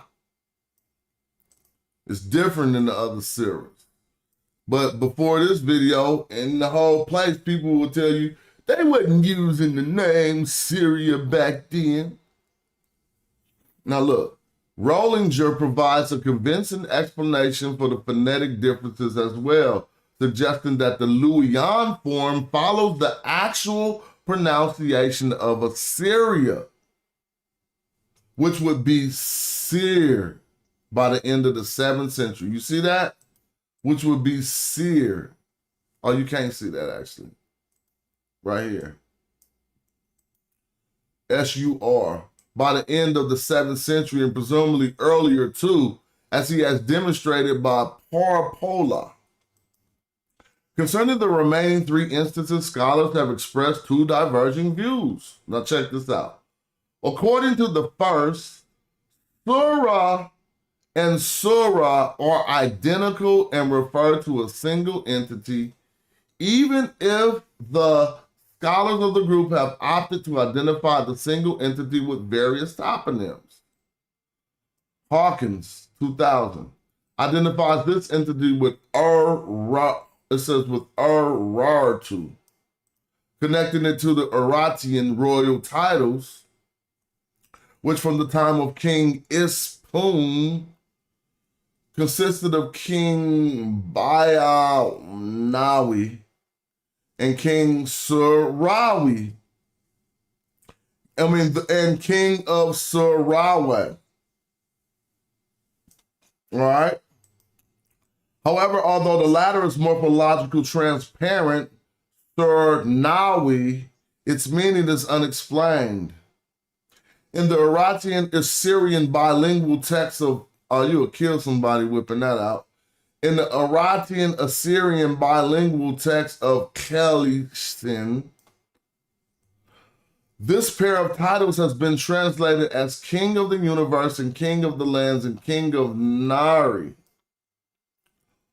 While Diakonov and Kashkai have explicitly argued that Surawi should not be regarded as a toponym.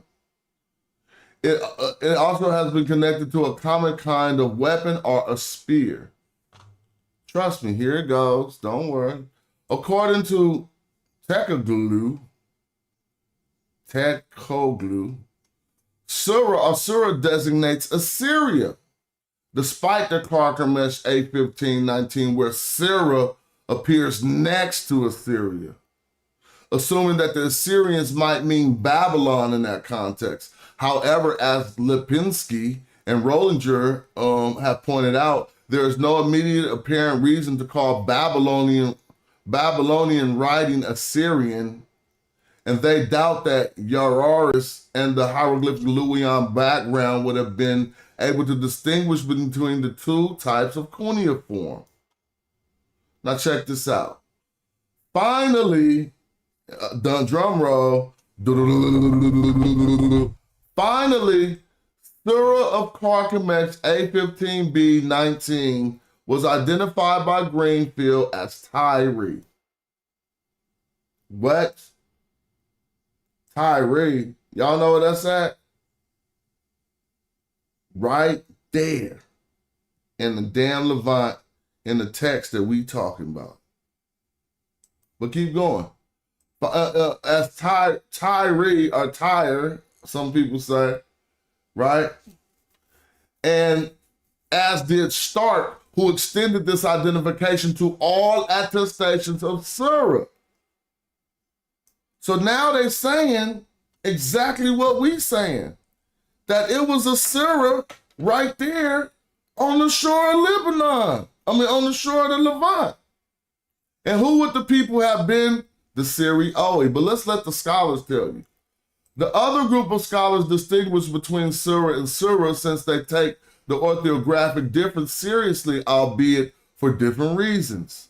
According to Rollinger, Yararis Surah refers to Assyria on the basis of Surah of Senecloid inscription, while Surah cannot be identified with Assyria since it stands next to Assyria on Carchemish A15-19. It would make no sense to refer to the same writing system twice. He therefore identifies Surah with Aratu on the basis of the royal titles, as do those scholars mentioned above. Now, here we go. Rollinger also points out that since Surah Aratu is not the same as Surah Assyria, Su must be phonetically different than Su.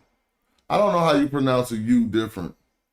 So I'll say so must be phonetically different than Su, or as he formulates it, something in German. I should start reading in German. Glitch, well, I can't read that. Glitch seit it's van Aschjuchen. Dab su su. I'm gonna start reading in German one day, but not today.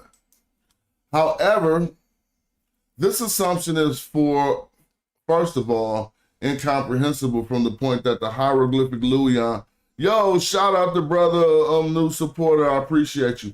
However, this assumption is, first of all, incomprehensible from the point of the hieroglyphic Luwian, since the notation su and so expresses that these signs are interchangeable and thus completely identical regarding their pronunciation, at least according to our current knowledge. One may, of course, argue that these signs represent phonetically different syllables, but this does not follow the distinction between Surah Aratu and Surah Assyria. So far we got one of the Surahs being Assyria, but this is what y'all gotta realize. Ask yourself, when did the kingdom of Assyria fall? You can Google that. I'll ask my super smart phone. When did the kingdom of Assyria fall? The kingdom of Assyria, specifically the Neo-Assyrian Empire, officially fell in 609 BC with the defeat of its last ruler at Haran, following the earlier sack of its great cities like Nineveh in 612 BC. So it fell in 600s. But it was getting weak way before that, because that wasn't even the Assyrians. That was Neo-Assyria. When did the Neo-Assyrian Empire start? Most historians place the start of the Neo-Assyrian Empire at 911 BC, See? coinciding with the accession of King Adad-nirari II, who began a period of major territorial expansion. See, that's what I'm talking about. So the time period, this is what I need them to say, talk about. Tell me what happened in the area of Assyria during right before Neo-Assyrian Empire. The period right before the Neo-Assyrian Empire began, around 911 BCE, was marked by the decline and contraction of the Middle Assyrian Empire, which had been weakened by internal conflict, assassinations, and incursions by Aramean tribes. Assyria had lost much of its territory outside of its heartland, following the death of King Tukulti-Ninurta I around 1207 BCE. So what we learned is they was falling apart. And by the time all of this, the original Assyrian Empire fell apart, and then there was a lapse, and then they spring back up with the Neo-Assyrian Empire. That's 911 BC. So listen, this is all the same time period. Because if they started coming back out at 911 BC, before 911, 100 years to 1011, they was in that fall apart stage. You feel what I'm saying? Probably moving all around and all this stuff. But let's keep on seeing what the scholars say. Secondly, there's currently a substantial debate, unfortunately unknown to Rollinger, concerning Zoe should rather be read as Zoe, which could potentially provide independent support for the separation of Surah from Surah. It says Lipinski, following Melchert, also distinguished between Surah Assyria and Surah Tyre. So let's slow down. We got them. We got Syria right in the Levant. They was trying to act like we was making this up. I was trying to tell you, nah, man, they're not talking about no Israelites. That shit wasn't even no place on the earth. And why would they just say that word out the blue? But I'm showing you all kind of different hieroglyphic texts that say Syria in it. So why couldn't it say it in the Meta Nature? If they was describing places in this region. But it's going to even get better by the end of this document. So let me keep reading. Also distinguishes between Surah Assyria and Surah Tyre. Y'all see that say Tyre? Tyre. I don't like saying Tyre. Let me ask my super smartphone. Is it Tyre or Tyre? We're talking about the place near Byblos in the Levant. You are referring to the city of Tyre, also spelled Sour or Sur, which is south of Byblos in Lebanon. So let's say Tyre, man. I don't want to say Tyre, man. That sounds stupid. Tyre, bro? Like a car? Whatever. Tyre. On the assumption that the signs Su and Su are not identical with, are not identical with Su, and since the inscription Carchemish of Yariris excludes the identity of Assyrian, it excludes the identity of Assyria with Surah. Finally, Yakubovich identifies Surah with Urartu and Surah with Tyre based on the assumed readings of Zurah. All right. So this is who all they say. This is what the different persons say the Surah is at that time period. I don't think I need to read this part. He's going to start getting it in towards the end. Maybe, this just looked like a hard read right here, but forget it, I'll read it.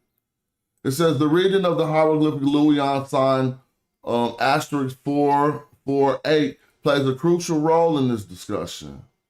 Melchert, followed by Lipinski and Yakubovich, established that the reading is Zu, even if Hawkins maintained that it should be read Su.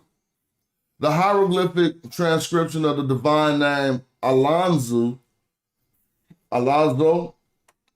whatever, clearly shows that Melchert's reading is correct. This is corroborated by the diacritic evidence as words containing 448 with an established etymology all go back to the Proto-Indo-European word, whatever. The Luwian reflex of this is zu, or z. In other words, surah should in fact be read zura, freeing up the way for it to be identified with Tyree, as Greenfield, Sparks, Lipinski, and Bavovich have done. Okay, cool.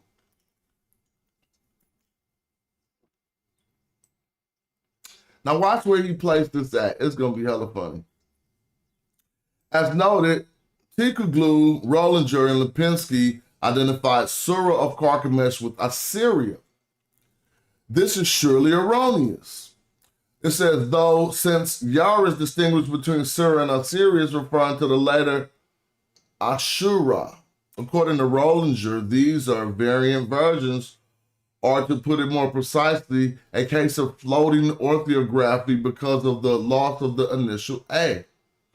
However, floating orthography is hardly probable on such an accurately executed orthostat in the monumental ductus, executed orthostat in the monumental ductus, a strongly conserved writing system in which, for example, only the signs ta and ma are cursive. Furthermore, Rollinger's solution assumes the existence of a Luwian apparethesis. That's when you lose an A, but I can't pronounce it. Aphoresis, I guess. It says that had not been proven to have existed.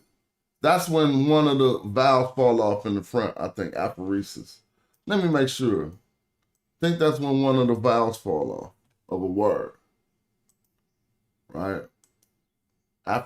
Let's see how you say it, too. I think it's aphoresis. Apheresis. Apheresis. The loss of a sound or a sound at the beginning of a word. I was right. But I was saying aphoresis. It's apheresis. Apheresis. Okay. So if you lose something at the beginning of a word, it's an apheresis. But anyway, it can be described better by a linguist. It says, assumes the existence of Luwianese apheresis that has not been proven to have existed. Finally, it is clear from the context in which Surah occurs next to Musa and Muska that Surah represents an Anatolian toponym. Now let me take y'all to some place.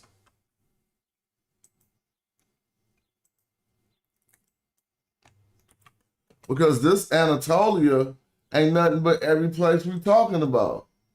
Syria. So it's taking you over farther east, right? But this is still, this is down here.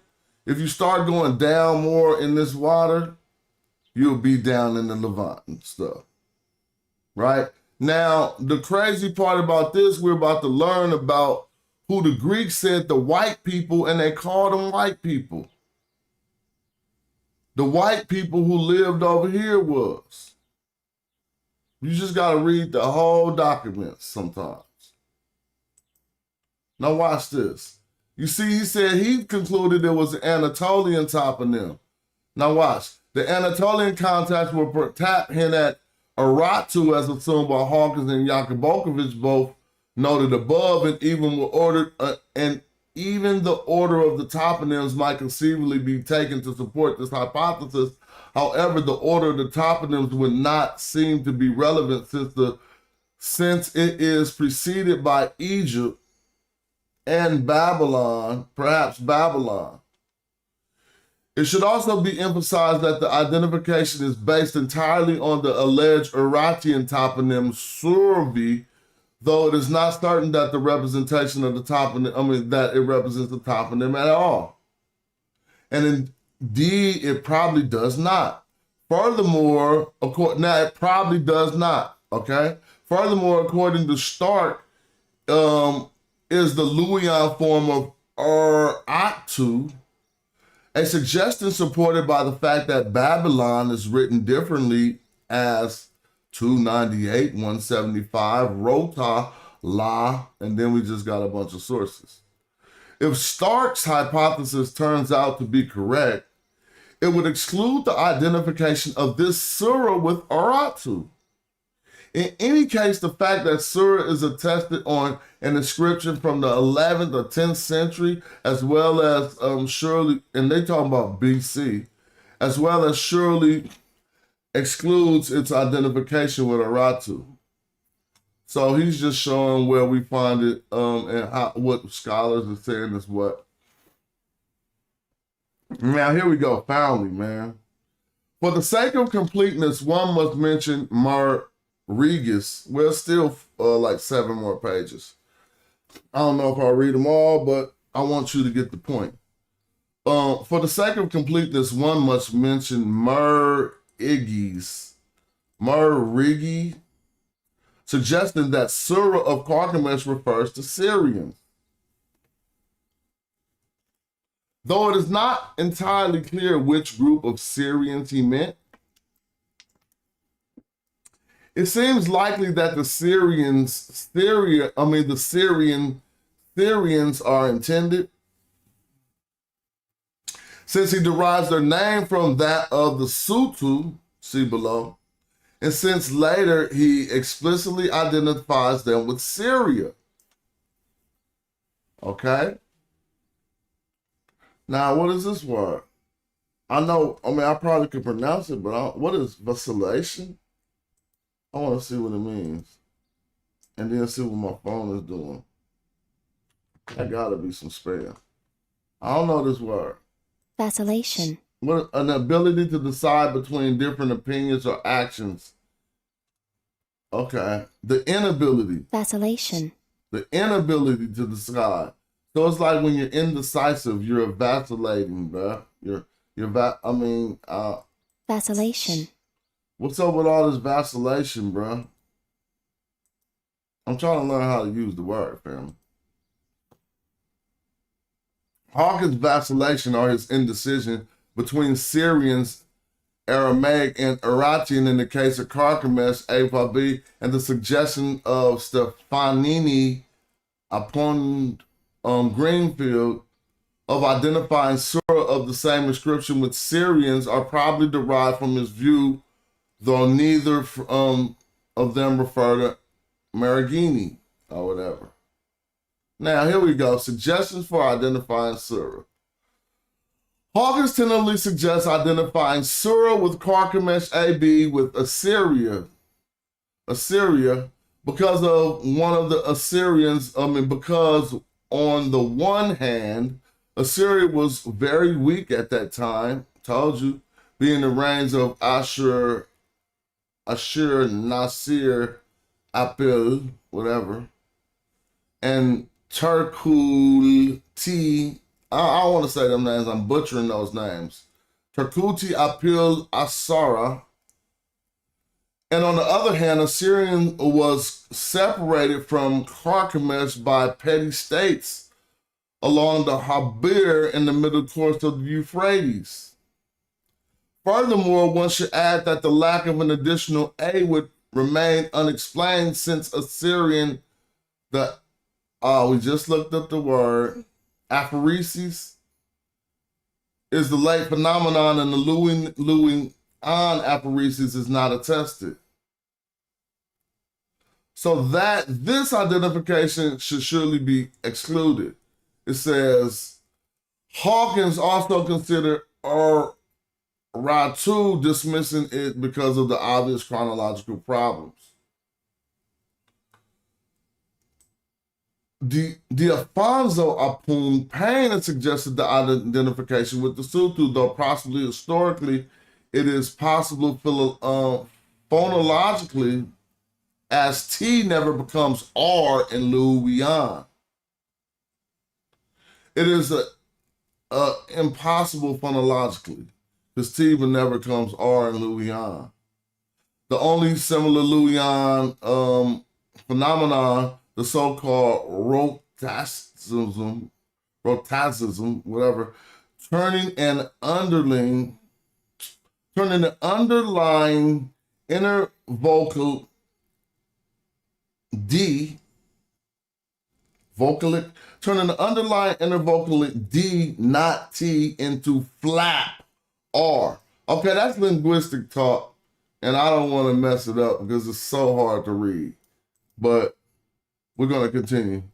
So you excuse me for the way I butchered that linguistic talk. It says, Go-Go Kia suggests identifying Sura with the city Sura in the northern part of Hanatbal. All right, so I can read them all, right? But this is what I want to get to. What he's doing is telling you which different scholars said they was there. All I'm trying to get you, I'm not trying to say which is what. Yeah, I've had a problem pronouncing that word because I just learned it today. So let's go listen to how it's pronounced again one more time. Right? Just so I can store it in my memory. I know the meaning of the word, but every time I seen the word, it was from reading it. And I never heard nobody say it out loud. So let's hear it one more time. Apheresis. See, I keep saying apheresis. It's apheresis. Apheresis. So I gotta think of a fair like the state fair. Apheresis. Okay, the state fair. Apheresis. Okay, cool. That's how I remember stuff, apheresis. So thank you. But they're just arguing between scholars of where it is, where it ain't. You know I'm gonna side with the scholar who say that it is where I'm at. But notice, I didn't come here to necessarily pinpoint where it was. Remember? We got the geographical region correct. We talking about that it was a people. We already know that ancient Egyptians called Syria Karu. So now we about to learn about the people. I just had to read that so y'all can clearly see that about 1100 BC, we got Assyria there. Now this is gonna trip you out. The suggestion for identifying Syria and Carchemish, but that ain't what I'm trying to read. I'm trying to read this. This is about the white Syrians. Why did they call them the white Syrians? I don't know. But it lets you know that if they was the white Syrians, thank you. If they was the white Syrians, then what was the other Syrians? You can't just go straight to black. There's a lot of things in between black and white. But now this is where they're not talking about a land. They're talking about people. Look, the Luco Syrioi. I keep telling y'all thought I was crazy. Why would I be all on Instagram saying, no, they was the Syrioi, they was the Syrioi, if I could not ever show you that? the Luco Syrioi, right? Now y'all read that for yourself. The Luco Syrioi. Now you gotta pronounce this last I. So they're the Luca Syrioi. But these are the white Syrians. And I'm gonna prove that later. That's not our point right now. I want you to know that these people were called the Syrioi in about that time period. Thus, we have one Syria from 11th, 10th century, and this is BC, and from another from Syria from the end of the 9th, beginning of the 8th century, right? Shout out to the Black Raven for that contribution to the show. I appreciate it. That can be identified neither with Tyre nor Assyria, because we know where this place is, right? It's further up. While the identification with Aratu is problematic, moreover, since there is no reason to assume that these two surahs are different, as they are attested in the same language in the scriptures from the same city, their identity can be assumed unless proven otherwise, so that chronological reasons exclude Aratu as well. Okay, so that chronological reasons exclude Aratu as well. Okay. At this point, all is known is that this Sura is in the Anatolian region. Ah! Now let me go through the Anatolian region so y'all can see this is what we've been talking about all the time, right? This is what we investigate, Anatolia. Look, bruh. Now they're going all the way over, up here. But that's just, I need us to understand something. If we start coming down here, this is like Lebanon right here. Then you go down, and this is all goes into the Levant like that. So everybody know how this works. Just because there's some people over in this section, this is who they were over in this section. But Greeks they would encounter these people first, and they made a name for them, and they was called Syrioi. It's because when Assyria shattered the Assyrians from way over there from the Levant, man, they was dispersed all over this little Anatolian, Turkey type area. But check it out. At this point, what is known as the Syrian and Anatolian region, and that this is attested 11th, 5th centuries, restricting the search area to central and northern Anatolia, since the other neighboring mainly Neo-Hittite states in the region of the period are all known by their indigenous names.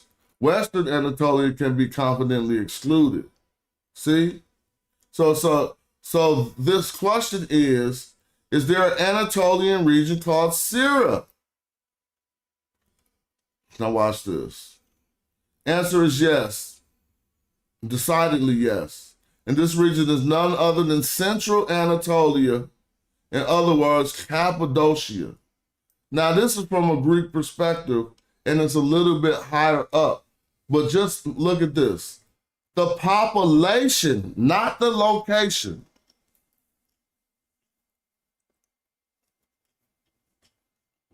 Yep, nice visit to Kim. It says the population of Cappadocia, in the wider sense, had an alternative Greek name, Syrioi. There you have it. Look, Syroi. But look, the population of the population, not the toponym. The people were called Syrios. Look, the population of Cappadocia was not called Cappadocians. The population of Cappadocia, in a wider sense, had the alternative Greek name Syrioi. Now let me make this bigger so people don't think I'm making that up. Greek name Syrio, like cereal, or Syrioi. Or what? The white Syrians. So who's these Syrians? So let me show you. Leucosyrioi. I'm just going to grab this and pop it in Google. Man, let me ask my super smartphone. Who were the Leucosyrioi? The Syrioi, also known as Assyrians, Syriacs, or Arameans, are an indigenous Christian people from Mesopotamia, whose ancestral lands are currently split between Iraq. But he didn't put the Leuco on there. Let me put it in the Google for you. If you put the Leuco on there, what it say?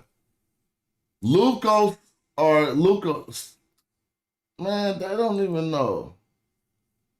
Man, this is, why they trying to act like they don't know, bro? Leucosyrioi means white. See, look, it say it means white pupil. Maybe I need to separate the Leucosyrioi, Syria. Oh, Anatolia. Cappadocia,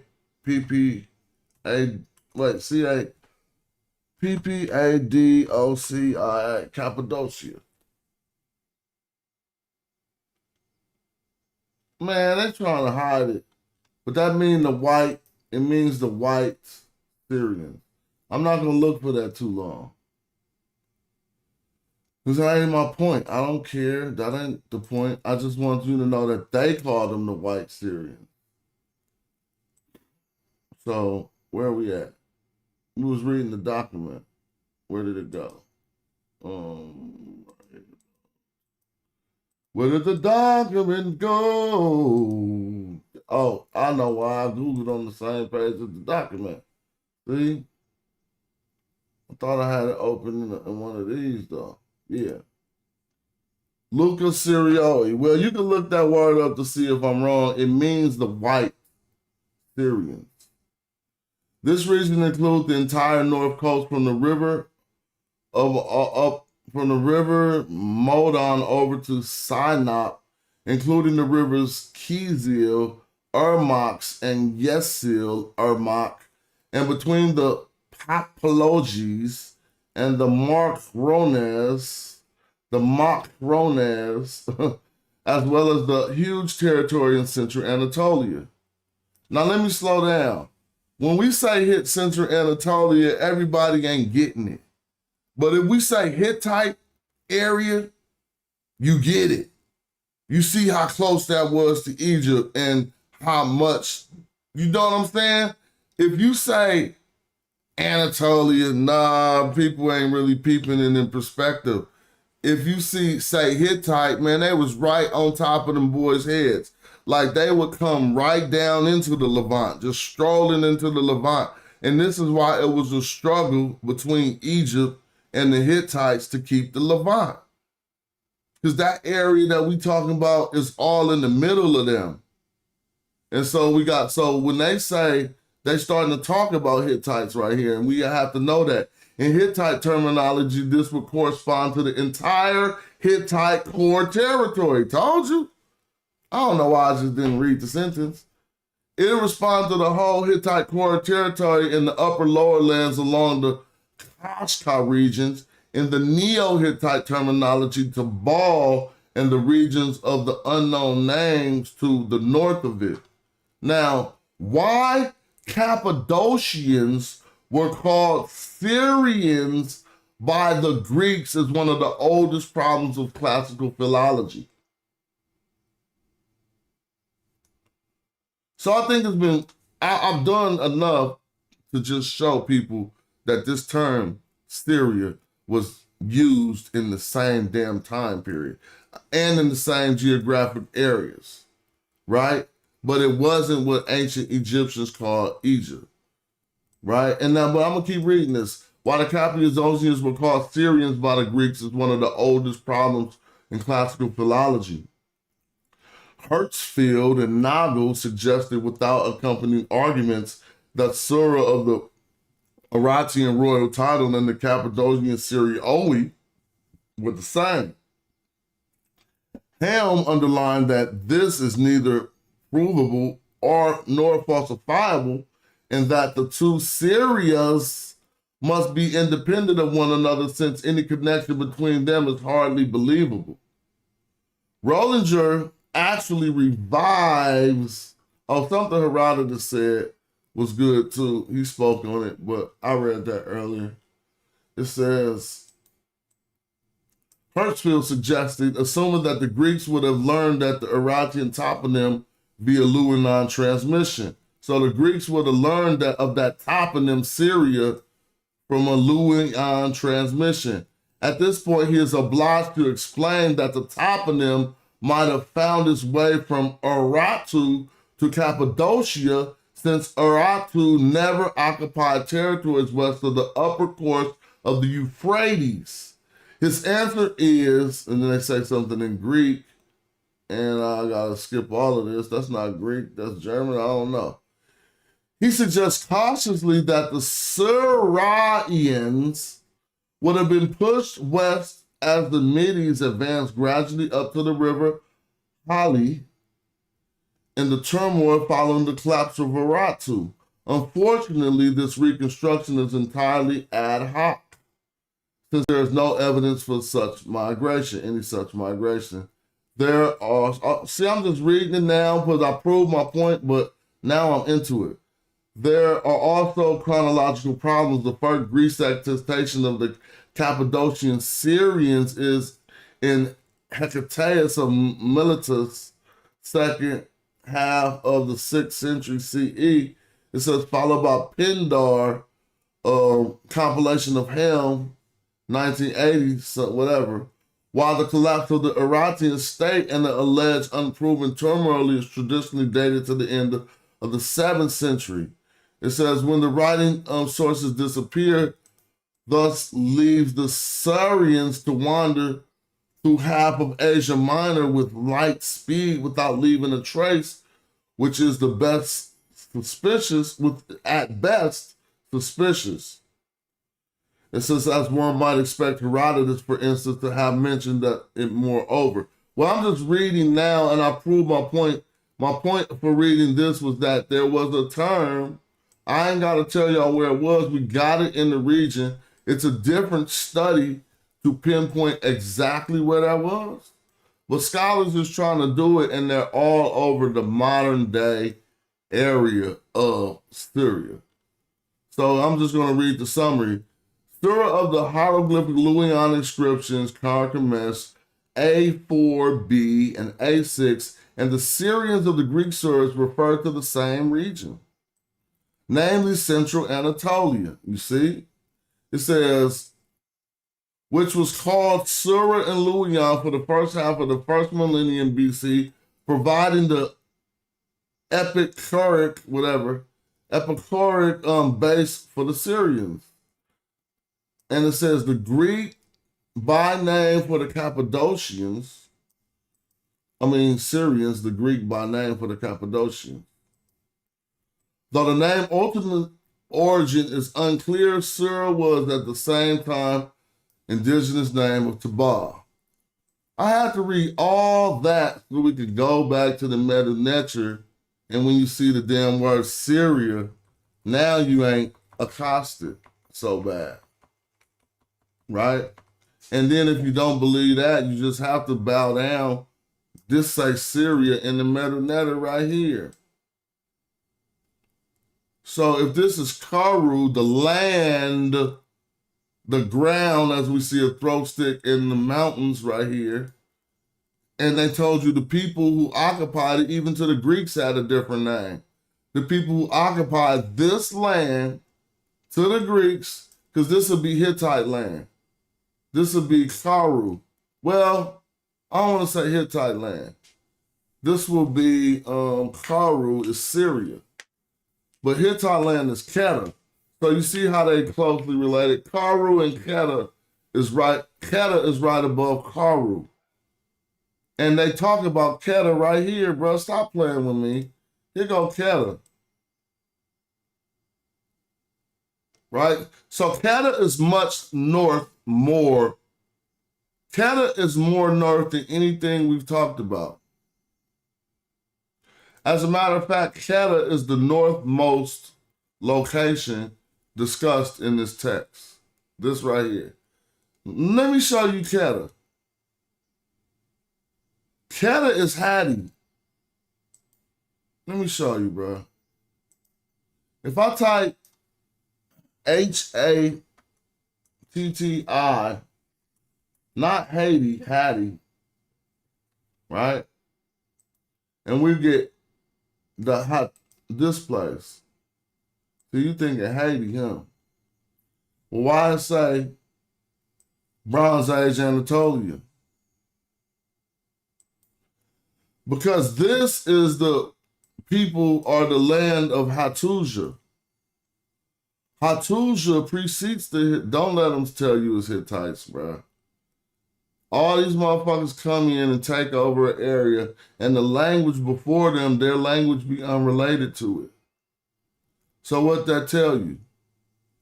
How can somebody precede us in America and their language not be related to English? Not precede.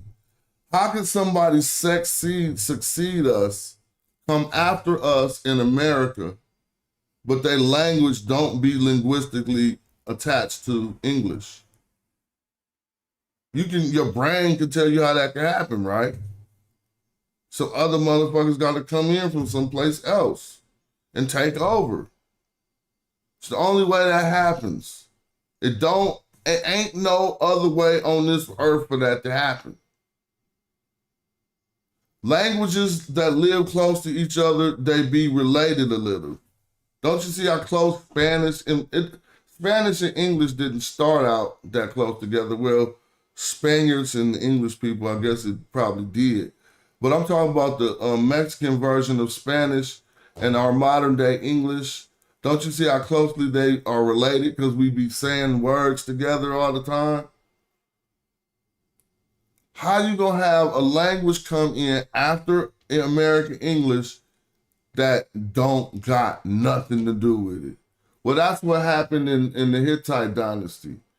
These people, the Kedah, the ones the ancient Egyptians knew, spoke Haddic. Haddic. Let me show you. See, these people, the Hattians, they are not Hittites, but they lived in the same area we talking about before the Hittites. Now, let me show y'all, just so we can be clear. Here go Egypt way down here. Remember when I was showing y'all, this is that being, this is what they were saying was the Greeks called this the Syrioi. But the Greeks coming from way around up here. Now, am I wrong? Yeah, they still gotta be up higher. No, I'm not. They gotta be up higher. Right, but they'll be on this side probably, if I ain't wrong, because this side is getting some other shit. So if this is just Anatolia, that's a good question. I don't know if they got the Haddic writing translated. And I don't know how much Haddic is left to us. But now that we see that once you start coming down this coast, now we're in about the Lebanon area. Now we getting down to some place I can't say. Now we down by Tyre, or Babylon is up here. I mean, not Babylon, but Byblos is up here. And Tyre is down here as they start to come in the Kemet, right? So you can clearly see that this area right here, this whole coast right here, check it out. That's the coast. Now watch game. This the Syria only by the Greeks, but you don't push this way to get to real Syria. Geographically, you gotta go this way. Right? So if we look at a map, they're gonna call this area Syria. But now, not our new maps ain't gonna do it because all this biblical bullshit is in play and they trying to make you think this had to do with some fake ass kingdom that wasn't even there. I read enough to know that I'm not gonna be impressed upon by that nonsense. Like, you know what I'm saying? As a matter of fact, I'm proving it in this show. I'm proving it in this very show that we're doing. Like, because they say Israel on this Stele right here. This ain't no damn Israel. So since we see that this was Karu, look that up, it'll say Syria. This is what they want to be Israel. I showed us enough and I talked about this construct that it could definitely be, I could ask, we substantiated that this construct can be like this. To say cause that not to exist. Therefore, all you got to do is show this picture. Take a screenshot of this picture, anybody. That's the S. This is a Y. This is a R. This is a I. This is a A. Ain't nothing I did to make that up. But the word would not be complete from what we know about ancient Egyptian. And this occurs anomalous to me in two words on the same damn line. Because while we got this at the end of both of these words, that they telling us end in the L, but they say this is Gazir. Gazir don't end in the L. That's ending in an R. So if this is an R, then it's an R right here too. And you still would not be able to make Israel out of this. You'd have to take Yisrar. That wouldn't work because El means something. El is a God. So you would have had to have been saying El. You could have been saying R. But nevertheless, circle this, and they do it all the time. They show my work to Egyptologists. Shout out to you, Mr. Egyptologist, or Miss Egyptologist, who's going to tell them how great I am. That's what you're going to do. Because you're a wonderful person, and you're definitely not going to lie after seeing somebody building like this. Now, I'm going to count how many. Now, look, y'all see this is some people? Don't you remember when we read the document? They said in Cappadocia, they called the population Syrioi. So you got a toponym that's not attached to what the people is called. And they said in Cappadocia, they called the Greeks called the people whatever. I forgot. What did the Greeks call the people? Cappadocia, the Greeks called the people Syrians. It said right here. Syrians, the Greek name for the Cappadocians. Right?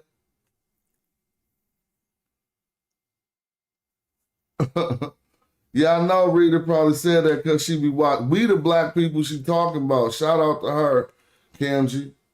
She be telling us, she be saying we be cooking. Every event I go to, she tell the whole crowd that a boss just entered the room when I walk in, and I don't like it no more. I'm like, don't do that no more. But nah, she say that we are. Oh, I showed the white Syrians yesterday. Okay, hold on. But let's just to stay on point. Right? I do gotta figure this R out. But I just could tell you that Egyptologists haven't figured it out. Hold on.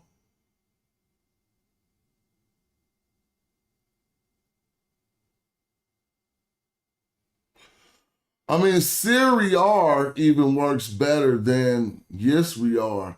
Because Syria don't have to have an L in it. Israel gotta have L in it to represent the god El.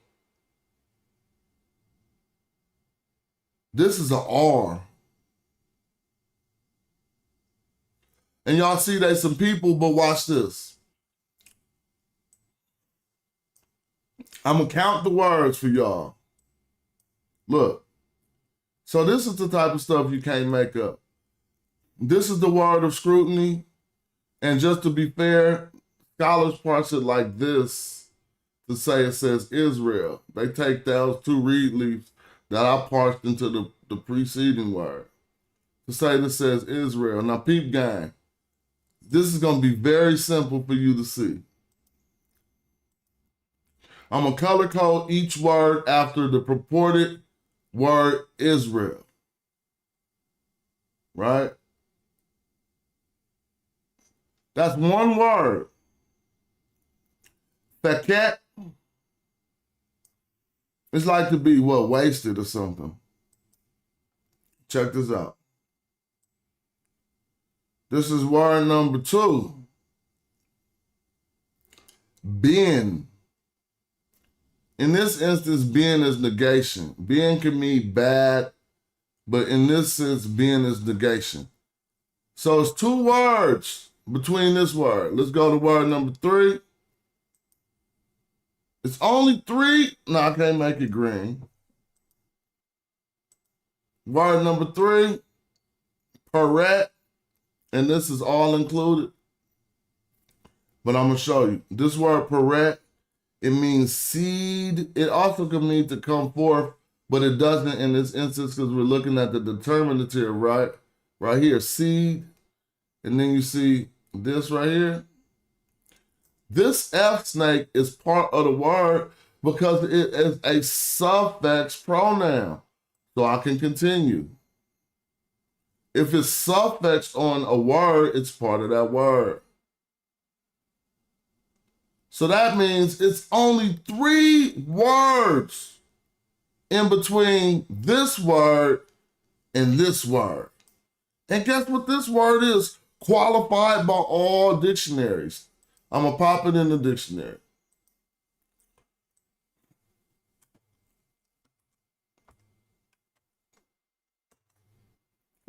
Well, should I put a capital X? I wonder.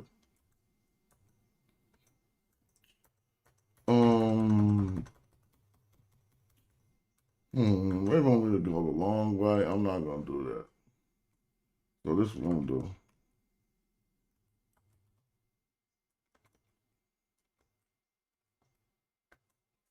Now look at this. Hold on. Oh, they really messing me up.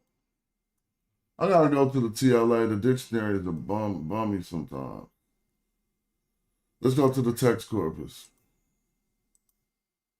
And I said Karu, right? So you put an X, maybe X, R, W.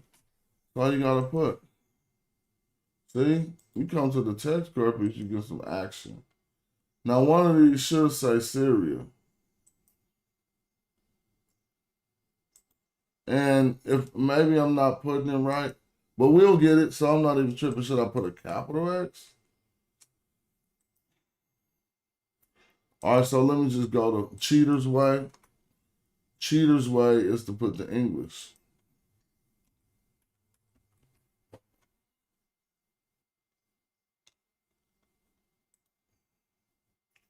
Now, what I want you to see when we go to Syria, notice they're going to give you hella different names that say Palestine, Syria. In the ancient Egyptian, they would never give you no shit to say Israel, bro.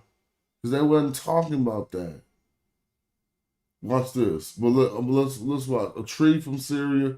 Retinue. This is the whole coast of Palestine. They called it retinue. Now look at the upper retinue is the mountainous regions of Syria, Palestine. So then upper retinue, when we come back to that map we're looking at, upper retinue is around this area. You feel me? Well, let's think about it. If this is this is retinue, the coastal areas, then I don't want to go way far up here. You probably, because they was on foot. So upper retinue was probably around here, this area. But it's pushing us just into central Syria, right? And let's keep going. Be hard to find what I'm reading from when here we go, upper retinue. Now look at this. That's why I couldn't spell it right. Because I was putting the X, the R, and a W, but all I had to do was put the X and the R. You see an H in the R, but you can't put this type of an H unless you got that type of a keyboard.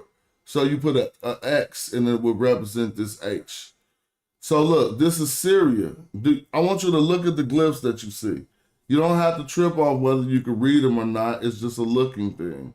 Now look, you see this tall one, the bird, the lion, the throw stick, and the thing? Let's go back to the text. The tall one, the bird, the lion, the throw stick, and the thing, which is D3, which is the mountainous range right here. So that literally you don't have to trust me. You just seen that this literally says Syria. And it's 4 words from this other word that I'm telling you say Syrians, and it literally got it spelled out.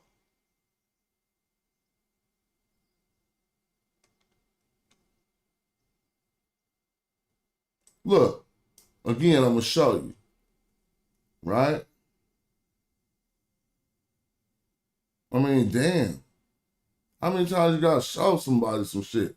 I know y'all smart as me. So look, here go the word right here, Syria. No getting around it. The shit is 3 words away. How closer could it be? See, it couldn't, so it only got an option of being two positions over, because if it was connected to the other noun, we would start to have a different grammatical formation. So it damn near can't even get too much closer than this. You see what I'm saying? They making an adverbial comment after this statement here, right? And so is the seed, well, let's say the seed is not, is that adverbial? Laid to waste, yeah, the seed is not. That's a comment on that statement. Now they're going to start talking about Syria here. Well, this is another thing I need y'all to talk about, and this is why being African matters, bruh, because you don't give out. But I'm a poet, I'm going to tell you right now, you weak as fuck if you handing out one-sided metaphors that don't got no double entendre to it, that don't got multiple meanings. You just not deep. Your brain just ain't working right. It's only saying one part of it. Half of the times when I be listening to rappers, I'll be like, where is the poetic license? Where is the connection in that metaphor you just said? But ancient Egyptians never wrote and didn't connect their metaphors and they double entendres. And I'll show you every time to prove it. Watch this. You think these people are some other people? Well, what does it say right here? It says the people who y'all thought it was talking about Israel, because they just forced you to believe that. It says the Syrioi are these people who I believe is the Syrioi. They are wasted. Their seed is not. It don't say their seed. They say his. You can say its or whatever with this F, but their seed is not. So what is seed? If these are a people, seed is the ability to procreate. Am I correct? Then why the hell don't y'all listen to what they say? It say Karu, caress, Karu. I'm getting too high for you. Karu, Keparu, Karu, and this is all wordplay. The way that it is sounding in my mouth, they did this on purpose. Karu, Keparu, Imcaress. Imcaress. This is a widow. This is a widow. This is a seedless woman. A woman who can't get seed no more from her man because he's deceased. So if Syrioi is wasted and their seed is no good, it makes sense with their land now being a widow. It don't even make no sense in no other explanations. They just be acting like this stuff don't go together. They be like, here's one statement, here's another statement. Oh, this is how the ancient Egyptians talked, and all they shit didn't go together. That's bullshit European Egyptology. Everything go together. So the fact that this people who occupy this land, since they are wasted and don't got no seed, they land becomes a what? A widow. Barren. Not about to produce no more until they get some new people on the land. I put too much scribble scrabble. Let me erase some of the scribble scrabble off the screen. I'm gonna open up the chat, man. See if anybody want to build on this. I'm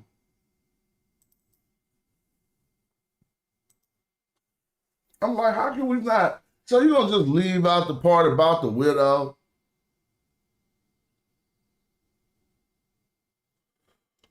And I really, want to look into the semantic range of that word for widow, because it probably ain't just widow. We're gonna look, it's probably one that fit in better. Like barren or can't produce because she ain't getting the seed no more.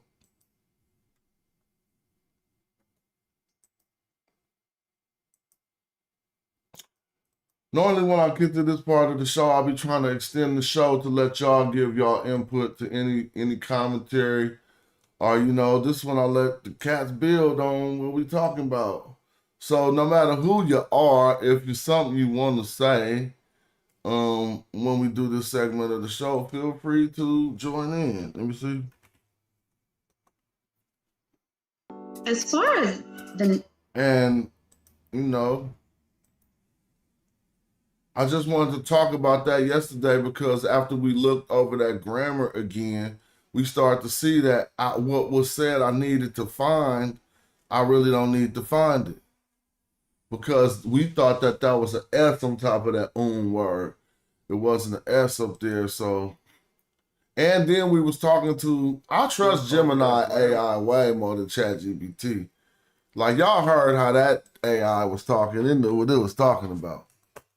But it still could be erroneous, error-laden, or whatever, what have you. Shout out for the contributions. I seen that Black Raven put up one today. Let me show y'all the best way to make a contribution, though. My real company is shophyro.com. Let me show you. Maybe some of this stuff is too high price for y'all because we don't sell that bummy shit. So if you can't afford it, I understand. But maybe you can work your way up to affording some more shit one day. You feel me? And when you do that, you're going to go to shophyro.com and get some of this fly gear. If you ever get a big check and can afford some real shit, a brand that's been branded for 30 years in hip hop, go on and get you some Hyro gear. You're going to get more credit than if you was ever rocking Gucci, trust me. Because you get credit from real people in the real world having on Hyro gear. They be like, oh, come here. My daughter didn't believe me. Then she went to college wearing our clothes and shit. Then she started calling me like, man, they keep stopping me when I wear the hoodie. It's like I told you, it's going to keep happening. They was like, what you know about Hyro? And I just said, that's my dad. What's up, Joey? That's Joey? What's up? What's up, Joey? You know, boy, I'm sitting here thinking, the problem that we have with texts like this is, you have people who they call scholars who should be called scholars because they're being disingenuous and using scholarship to hide being disingenuous. Well, here's the thing. We got these umbrellas that we live under, operating systems. I got that from Terrence McKenna. Just like your computer got an operating system, we got an operating system, right? Now, peep game though. If your operating system is based on theology, it's hard to circumvent that. No other connection that you make on earth is gonna override that. You won't bond on skin color. You won't bond on nothing. You won't even bond on blood. You'll think you have a closer connection with this fake deity thing than you got with your own blood. Think about it. If God told people to get rid of some of their own family, they'd do it. So that means that they think they got a closer connection to some imaginary shit than they actually blood. That's just because that underlying operating system that we've been taught since we was 2 or 3 that runs our whole computer is theological. But Smash, I'm not saying, I mean, I understand what you're saying, but I'm saying at the end of the day, they are being disingenuous. People who believe in the Bible are not really scholars. I was going to explain how that's not really a disingenuous to them. Because they believe it. You know, I feel you, Smash. But at the end of the day, don't call it scholarship because scholars are supposed to be impartial. You can't come on here with a religious view and then say you're a scholar because that's not what scholarship is. It means you look past your personal view and give the truth. Because we talk about Budge all the time being racist, but he looked past his personal views, read the text, and he gave his honest view that the people were black. But you could they be believed in racist. certain Yeah. things. You could be racist and still tell the truth. No, I understand what you're saying, but that applies to any particular thing that you deal with. I can be a Christian or Muslim and still simply say this is not history. That doesn't negate their religious belief. But they think that it does, but it does not. It makes it better to me, and it makes more sense to say this is not a literal book. This goes beyond literalism and it has a deeper meaning. I'm okay with that. But don't come on here. You Google it, they're telling you it's Syria. They're using words like Canaan and saying it's Israel. Two of those things can't be true at the same time. Well, we got some. I mean, the argument is getting stronger, and as I have all you guys help me poke holes in it, then I try to solve that problem, and it's getting stronger. It's almost presentable. I definitely know I would present this to some of my Egyptologist peers. Like, I would definitely present it. There's like a year ago, I wouldn't have. Yeah, and that's good. But just because they're saying something doesn't mean they don't know what you know. It means that they are a member of a cabal and But see, at this level, and Smash, they tell you we're a member of the academy. Check this out. It's like, imagine if we fought MMA or something, bruh. And we was really, imagine if we fought MMA and we was really on a level though, right? Now, when we was preparing for this championship fight that you about to have, say I'm trying to get you ready for the fight, bro, we're not about to be preparing for no bullshit. We preparing for the best they could throw at us, correct? Ain't that what we preparing for? We not preparing for no niggas like Ankh and shit. I'm not. That's just fun. That's just fun and games. I'm preparing myself for the best in the field to be able to dialogue with them. I agree, but here comes the reality check that people don't want to admit. You are showing these people who have degrees things that they have never looked into because they are in a cabal and the cabal doesn't allow them to because they will lose their job. But you want the cabal. So when I'm funking, like, who did Diop and them want? Who did Diop and Obanga want when they went to the symposium? Give me your best. Go get all of them.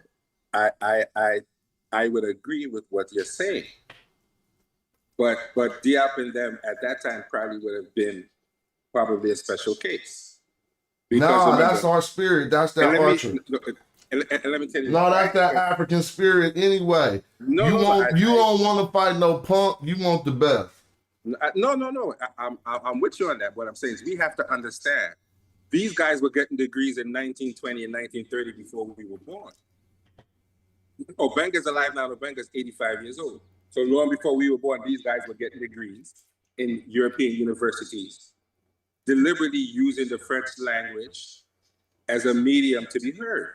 And I thought about, and I didn't think about it until I heard Obanga a few months ago basically say that this is why they use French, because they spoke other language. But French was the medium that got them into these arenas using that particular language. This is why language is important, Smash. We have to make people understand that. It's the language that got them where they were. Because if they didn't speak that language, nobody might have listened to them. If they came speaking the African language, they might not have gotten that far back at that time. Am I correct or am I off? Well, I don't want to say you're incorrect. Keep building. Keep explaining. No, because Obanga's still alive and he was on over to Shaka's show maybe a few months ago to a year. And when you listen to him talk, he was basically saying they were using French, from my understanding, to get into these arenas because we know the man was a linguist. So how come he only spoke French when you saw him in public doing videos? Well, that's true. When he could speak about 9 or 10 That's true other languages. because I don't know if it's true, but what I do know is there's certain levels of Egyptology you can't get into unless you start speaking French or German. You see, and hence my point. He was already in a country where the language was spoken and he spoke the language. So he used that to garner the support. And this is why we have to understand language is important. This is why people that might be true, but French people racist against black people too. Like, it don't just be like, because I speak English, I got support of white people. No, I'm not saying that. What I'm saying was he recognized that using the language probably would garner him more attention because these were the people that were in charge. These were the people who were, I you can't know. disagree. It kind of has something to do with his upbringing, where he was brought up, but I'm not disagreeing with you. No, I'm not saying he was one of those people who was a Negropean, but he recognized that using the language got him further because you can communicate with them and they respect that particular language, even though he spoke about 9 or 10 other languages that he could have used, including English, but you never see him in public speaking English. So that should tell us something. I don't know, but here are some boxes that I checked off. That term was used in that time period. So that's one box. We don't got no box to check off that Israel was used in that time period. They trying to use this Stele. I agree. Yeah, they trying to use this Stele to say the term came into existence right on this Stele, or this the first time we see it. But No. I'm showing you a term, and I got other texts contemporaneous to that, 1100 BC, that say the same shit. Smash, we agree on that because we know Israel is as a very, very modern term for the same place. So they could not have used it there. The word didn't exist. It really would not have existed in that form at that time. But they think that because you're on YouTube, you ain't gonna know that. They wouldn't expect you to know that. They wouldn't expect people who don't have degrees in the subject to know that. They think the degree makes them right. And other people think that degree makes you right, writing a book makes you right. Well, in 5 years, they're going to be talking about how that shit say Syria. We're going to be on YouTube laughing. Like, remember when they didn't used to say that? We gonna be, and we gonna be scared to take credit. I ain't tripping because I know how the world works. I've been living long enough. I remember when my first rap group member stole my rap book, and I had to figure that out. I had to figure out what was going on. And then I just realized that then he thought my brain was in the book. My brain ain't in the book. You can have that book. But I could bet you one thing, Smash. That individual who did that is not around now. Nah, he not around, but he could have been. It ain't like it was no spite thing. I learned from that moment that I had something that motherfuckers wanted. Shit. But it's not about you, Smash. It's about understanding that when you cheat, you don't get very far. Oh, no, you definitely right. It's not about me. But I'm talking about as far as, like, I could be humble and I can still praise myself, right? It's not about me, but I'm presenting the information for some strange reason. All these motherfuckers hop on here acting all studious and shit, didn't get the information. The Netrons didn't give it to them. Well, it's not strange, Smash. People have an agenda, and certain groups have agendas. And when you have these groups that pat you on the back and tell you you're right, as opposed to doing what you do, opening up a chat and letting people actually I'll probably be wrong with you. 60, 70, nah, not that much. I'll be wrong 20% on my show, maybe 30, maybe 10%. Yeah, but it's not like when you watch shows like Inky, who never open up a panel and pat himself on the back. Inky never wrong. They're never wrong. No, but that's what I'm saying. You're giving air high fives, and you have a blasted link you could drop, and you never drop the link, and then you come on other people's channel arguing foolishness, talking stupidity, and calling yourself an expert. You can't do that. You don't know what you're saying. And you're falling in the category of these Hebrew Israelites who've seen penises everywhere. That has nothing to do with what So what else has to be proven, man, about that? About this. Since we got it. Listen, I think at this point, whoever translated that knew it wasn't that, but they had an agenda. You're just exposing the agenda with your Medunetchis. Well, one thing that is obvious to almost see that they definitely, let me put this text back on the screen and not even scrutinize what we're scrutinizing. We're just going to show people something. They are taking all of these locations and trying to put them into a biblical context. You can see the screen? Yeah, but they know better. Yeah, well, they should have known better, but actually, half of this was discovered by biblical archaeologists. I mean, like Flinders Petrie, you want to call him not a biblical archaeologist? half of his motivation was proving that the Bible was right. So half the time you reading his books, you got to go into something about the Bible. You know that's fair, but at the end of the day, he, like all other scholars, came to the proper conclusion. At some point, I want to think before they died, they came to that conclusion, whether they told us or not. They understood what they were saying didn't have no merit, but they was too deep into it already. Just like on Focus, right? Will Smith said sometimes you got to die with the lie. You got too deep into this thing and now you can't go back. You've been doing this for too long. Am I correct? You got to focus on the lie sometimes. You get too deep into it sometimes. Am I lying, Smash? I don't know. They could be. You could be correct. It's just like when you started to get deep into exposing the truth, you can't go back now. Let me prove something about this term real quick. To prove what I'm saying, that they are taking all of these and basically trying to take them out of the Palestinian context and trying to place them into a different context. Oh, I think we have a wonderful guest. If that's Brother Reggie, the show popping. What's up? Is that Reggie? That's Brother Reggie. Oh, good. That's good. Because if Reggie pop up, you know you're doing something right. Huh? Yeah, they trying to take him out. I mean, Reggie could hold the show down for a minute, hopefully. They trying to take him out of the... See, this is what I'm trying to say. When I go read Fender's speech, you talk about how he came this blood, he be talking all about the Bible. Like, yeah, you know, Moses did this show. It probably show you Israel. Well, I've never read it, so well, we can read it live. I think it's in Researches in the Sinai. No, it ain't in Researches in the Sinai. It's in one of his books. Peace to Brother Reggie.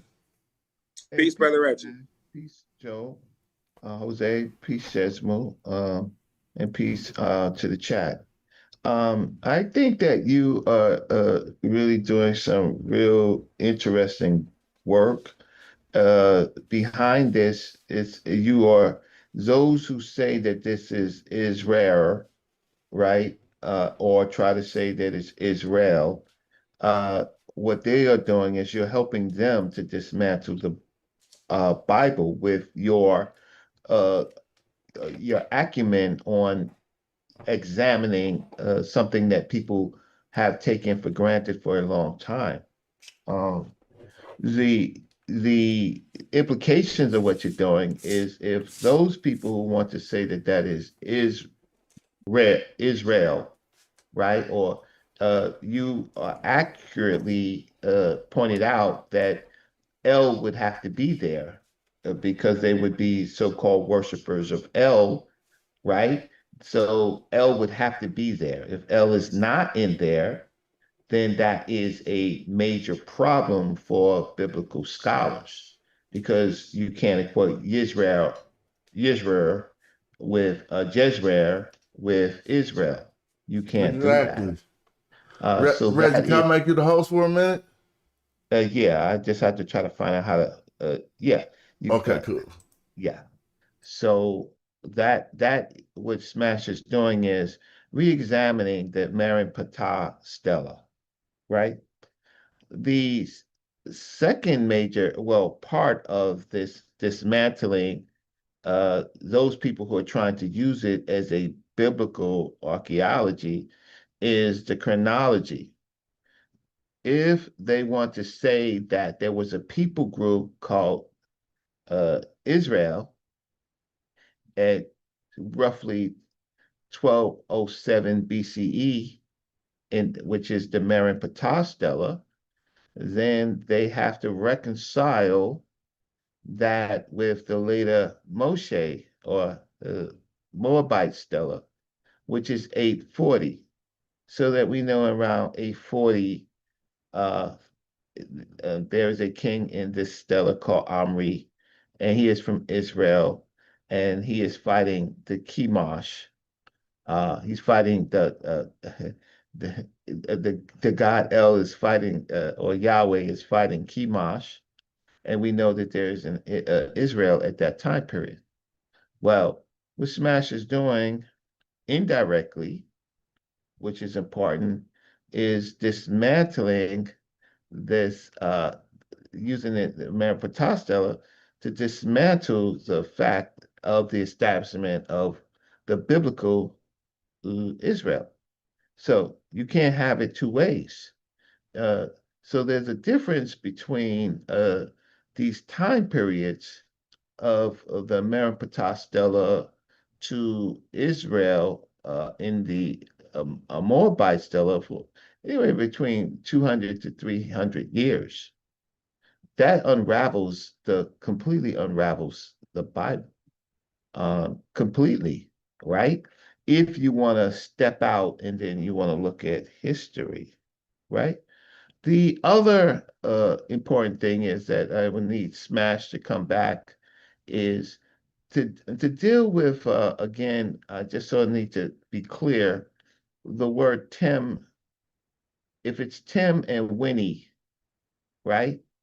Uh, Tim and Winnie, and then comes the Syria, um, which is I'm just looking at it, right?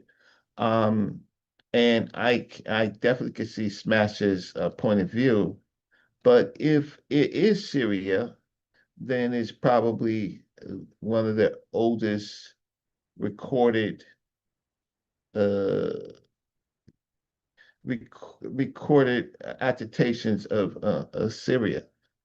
Uh, that is helpful um, because in this time period, places and people come and go. This is really early. And so it may have, this Syria in itself may have disappeared and come back at another time period, right? Because of the word usage of the place name, right? And so that is important. But I just need to see Tim and Winnie because I haven't done any work on that as to how the last phrase closes, and then I could with Tim and Win, but instead of Tim and Winnie, and that is certainly possible. So the reexamination of Smash's uh, uh, uh, with Smash's thinking of the Maripata Stella creates a vast and important implications on uh, the Bible if they want to use that. And I think that Smash's uh, reexamination will have people who believe in the Bible or biblical archaeologists move off the fact that there was an established Israel at this early period of 1207 BCE. Uh, I think that that is a major dagger. So sometimes work could create other situations. But I will stop, and if someone else, But can I pose a question to you, Reggie? Why learn the language, learn the history, go through all of that, get good teachers to teach you the language, and then come back and talk biblical nonsense after you went through all of that, all the chronology, all the language. And we see people who do that, have good teachers, and then come back and still try to put these glyphs into their story when they know it doesn't fit. Why do that after you spent all of that time learning, and people, donated their time sometimes to teach you something, and then you spit in their face and go back and misread everything? Why do that? well, people will have different skill sets. Some people know, very few people, believe it or not, know the Medu Neter. Then there are few people who know Hebrew, right? This is this is grammar from the ancient Egyptian side, which you would have to be multidisciplined. You would have to know, and that's rare for both people to know both things. But we know what the arguments are. So you can't blame somebody who is a biblical scholar trying to find biblical evidence, because you can't blame them, because we have a problem with people who say they study ancient Egyptian or Yeah, that's true. You're right, Reggie. Not to cut you off, but they kind of like told you they biased from the jump street. It's yeah. kind of like if I said I'm a dinosaur scholar. It's like, all right, all I'm gonna look for is dinosaurs, and I believe, that's all I'm gonna do. But but So if but they a Bible scholar, they just gonna look for stuff about the Bible. but Smash. Now, I understand what you're saying, but there's a difference if you're only an expert in paleontology and dinosaur things, and that's what you're looking for. There's a difference if you take the time to be multidisciplined and then ignore what you learn. There's some people who only know one thing and they can only speak on that one thing. Well, We have people biblical who really archaeologists say that's what they is. They like, I'm digging in the Right. ground to prove the Bible, basically. Exactly. And they will use pots and pans, they will use knives, they will use pottery, they will use everything to prove their point. I would Because be sorry, Reggie. Go ahead. Go ahead. yeah, well, the problem is that but then we have we have I'm not gonna call them scholars, but sorry I have to be harsh on my own, right? But some of the stuff that that happens in the genre of Kemet is bananas. Since you said that, I gotta address something I heard Jabari say the other day. And he said it with you in the chat, Reggie. I don't know what's going on. I heard it. You heard it. He said he read Metanetta better than some people in the chat, huh? He said it, huh? Smash. He said now. So No, he didn't say the chat. He said some people in the live right now. He said no. He said I read Medu Necha better than some people in the chat. Now implying that he went and took courses. Did he say the chat or in the live? He said in the live. He said on the panel. Yeah, he said on the panel. He said on the panel, bro. Well, he did use the word now, which means so now you can't look, Reggie. I think you need to Jabbar. You can't say that, bro. You can't say that. Yeah, we got to see you read so we can celebrate with you. Exactly. Yeah. So if you can read, just demonstrate. Come on, Smash Rockwell show. You don't have to. You don't have to. How can I say? Look. Anybody who learns, if he's a fast learner, and he learned grammar, he learned the biliterals, triliterals, uniliterals, right? He learned the textual sources. He knows how to use the TLA. Then come on, Smash Rockwell show and help us. I don't have to do that. All Listen. we need is help. Yeah, come on. Yeah, listen, I know my limitations of the Medu Necha, and I know who's better than me, right? So that's why I asked, Smash to help us with Kemet on trial, because we would have lost. We would have lost, right? Because who on our team, there was no one else on our team that read the Meta Necha as fast, swift, accurate as Smash Rockwell. Nobody. So we would have just been arguing, chit chat, right? But we would not have been just demonstrating. So that was, I don't know, 8, 10 years ago, something like that. So during that whole time period, I'm not worried about, me and Jabari, we argue all the time about stuff that's not, that to me, that's not relevant. And I help him out sometimes. I've tried to soft shoe. I got in trouble with Tahuti when Tahuti was reading the goddamn Turin text. Tahuti was reading the shit. He had the numbers right, and he was making a point. Or they real, right? Or they just energy, right? And I jumped into thinking that I'm helping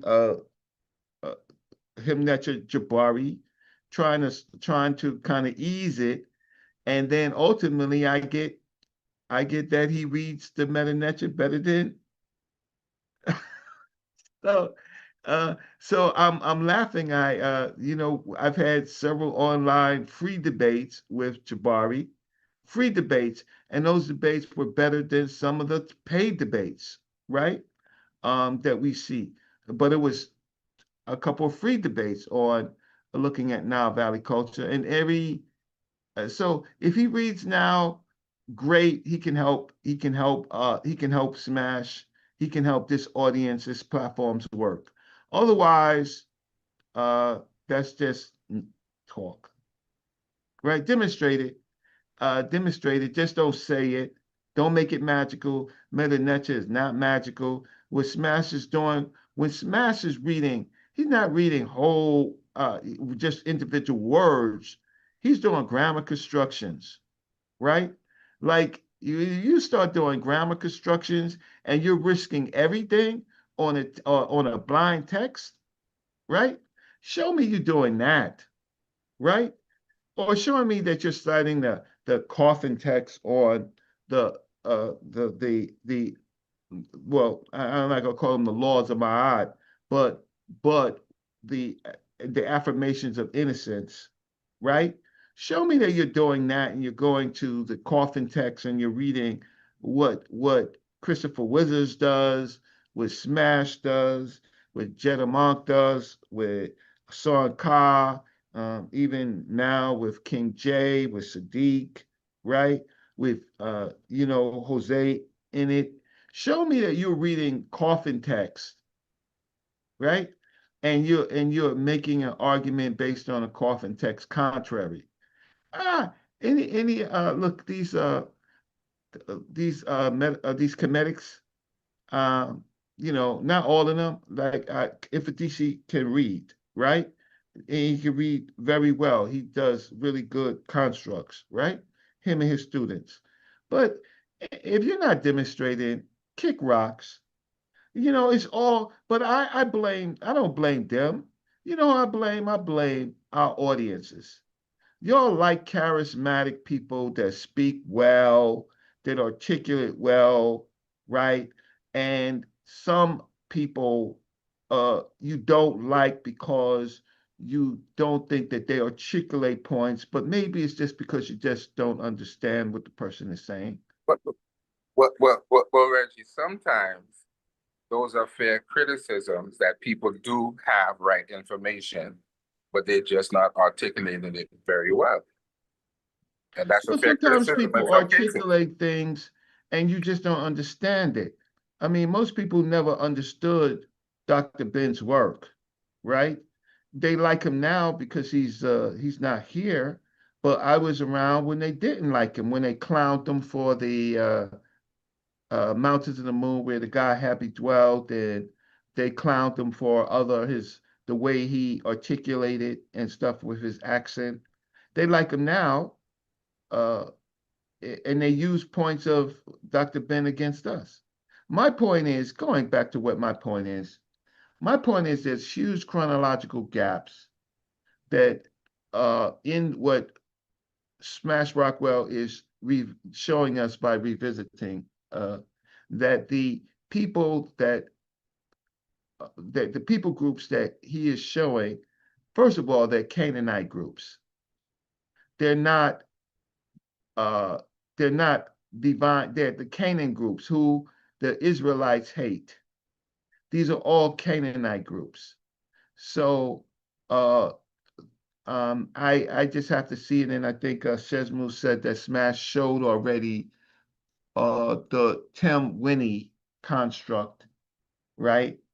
Um, and so that's the only thing I just have to kind of see it again clearly. But outside of that, he may have detected a earlier word of Syria at a time period where, the ancient Egyptians classified it and the biblical people didn't even know about it, right? And so we know retinue, we know those groups, but he may have detected a particular group that went out of history and that was maybe reborn later, right? So those are my points because I think it's really great work because you can't go on. Everybody says it's Israel, but the so-called scholars, like you were talking about, Joy, they say that it's Israel. Smash is like saying, first of all, it ain't Israel, is Israel, it could, at best, it could be Israel, but I don't even think it's that. I think it's Syria or Syria, right?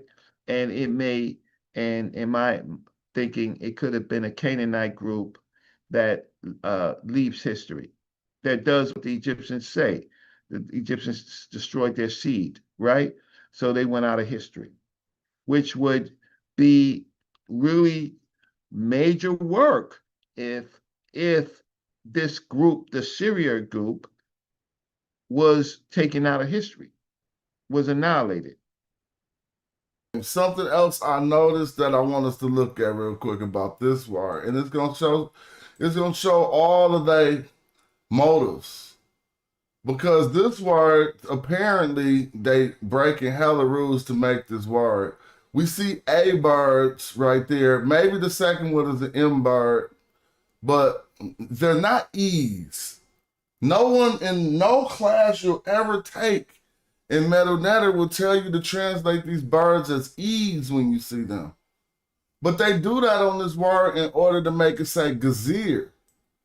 Now, Gazir being still in the Levant, relatively close to Gaza, the only motive behind that would be to take it out of the original Palestinian context and place it into a biblical context. Because Gazir, that's a word y'all probably not even familiar with that place, because I wasn't until I looked it up. And I was like, oh, so now y'all got another little fake G place that you could take and say that this is, so it won't be Gaza.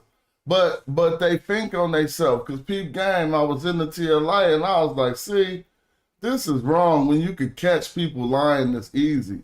Watch this. So they trying to say that's Gazir, right? And y'all seen the glyphs. But watch when we go to the TLA, it's going to be hella funny. They start admitting that it's Gaza in other places, bro. And I'm like, how could they be so sloppy? If it's Gazir here, it got to be Gazir here. It's Gaza here, though, huh? So instead of this one, I was just looking up. Can y'all see my screen? I'm seeing two of them, and they're looking very small in the back. Oh, you see what? Hold on, I gotta reshare. So, but you see, I was just gonna Reggie back on what Reggie said.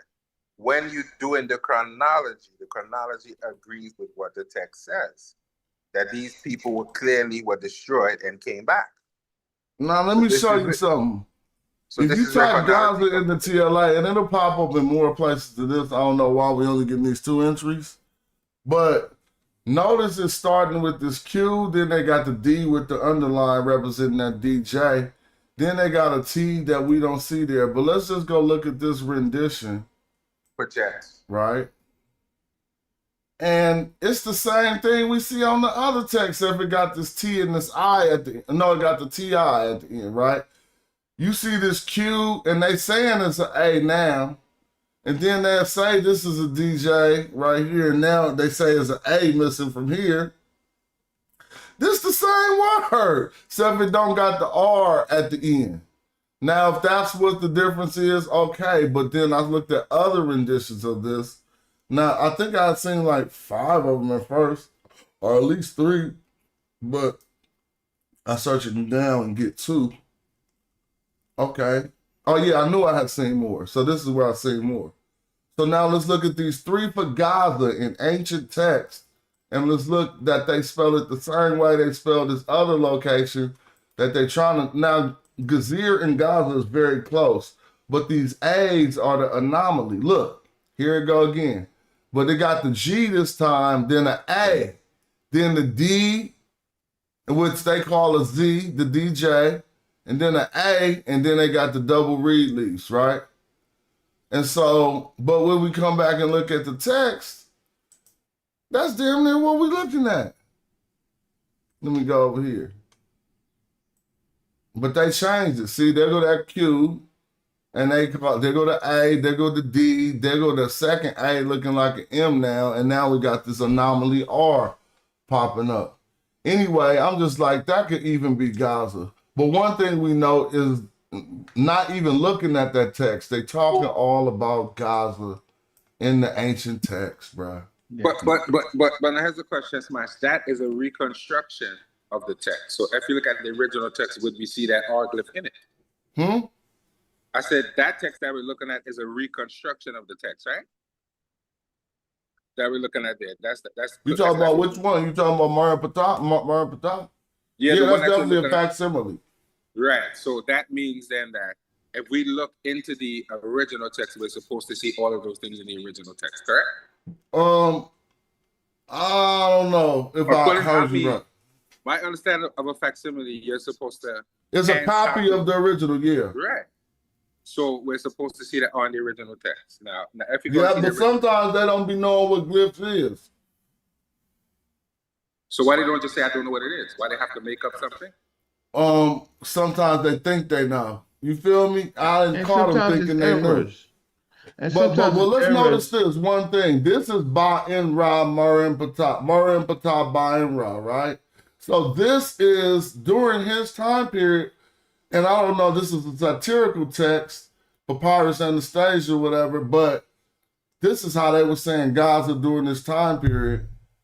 And whether or not that other word is Gaza, we clearly see, I'm not even making my no Palestinian argument. I'll just be looking at the truth. Like, bro, this shit was talked about for hella long.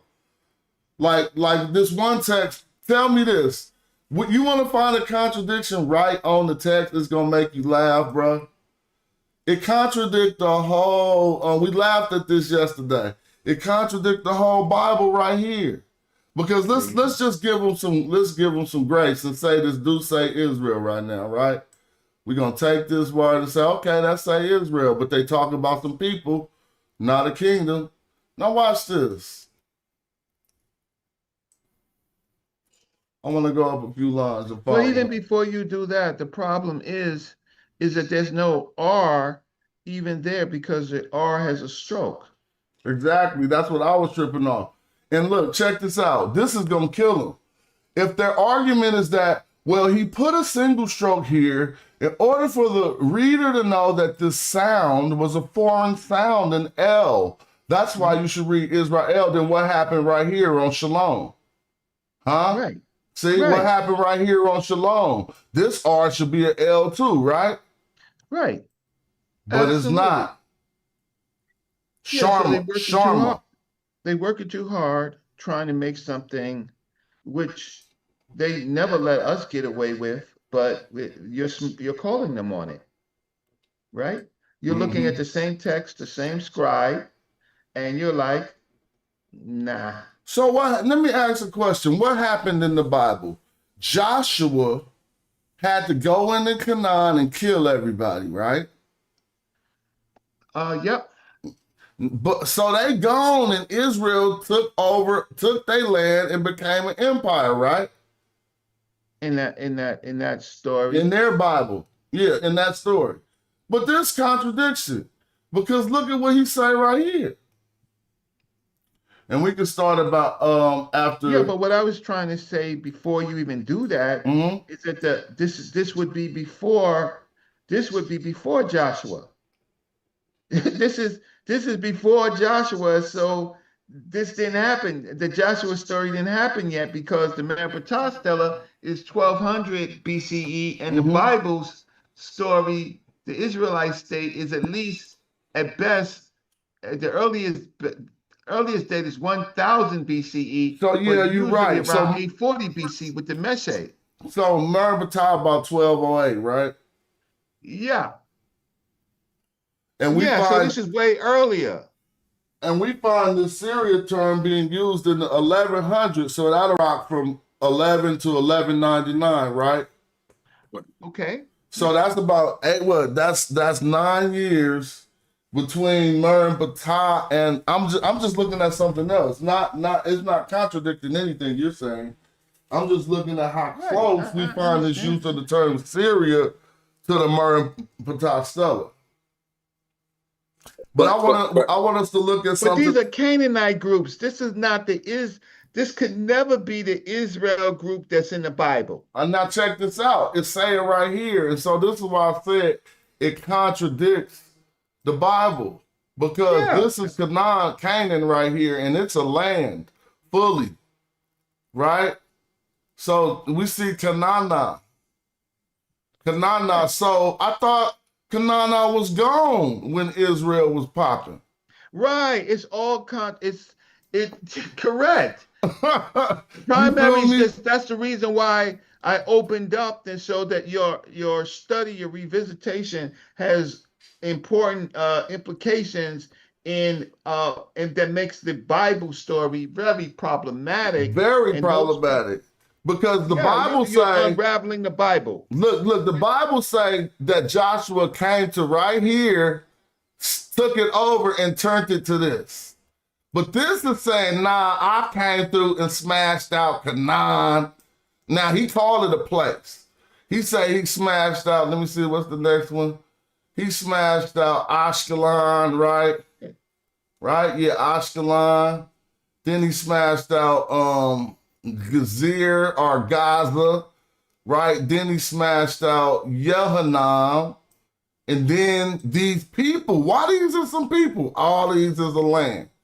We get to these some people. That's because he took care of the Syrioi, who is some people who live in where? Karu. But I ain't Right. And so tripping. that's why I'm saying that you have probably detected a group of people that have left history, right? And reborn another time period, right? Maybe they use the Syrioi groups, another great grandson, right? They Syrioi. But your implications are that anybody using this to say that this is Israel don't know chronology, right? This is happening before there's Israel. And so the Bible story fails if this is Israel. But guess what, Reggie? The great thing about being a believer is you don't have to go through all of this to prove anything. No, I don't care about that. Yeah, we're not doing belief, we're doing biblical studies, right? No, so even the person who come to contend against us shouldn't defer to what he believes. He got to come to some facts and some, because then I'm going to have to say, okay, you're allowed to believe. Okay, if that's what you're sitting on, but we sitting on like facts.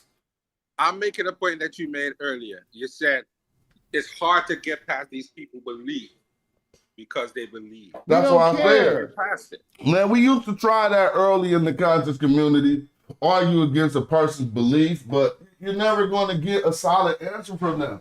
They could always say God did it. I'm not saying you're wrong, but what I'm saying is if we're hoping to reach these people, we're probably not going to reach them. We're not trying to reach those people.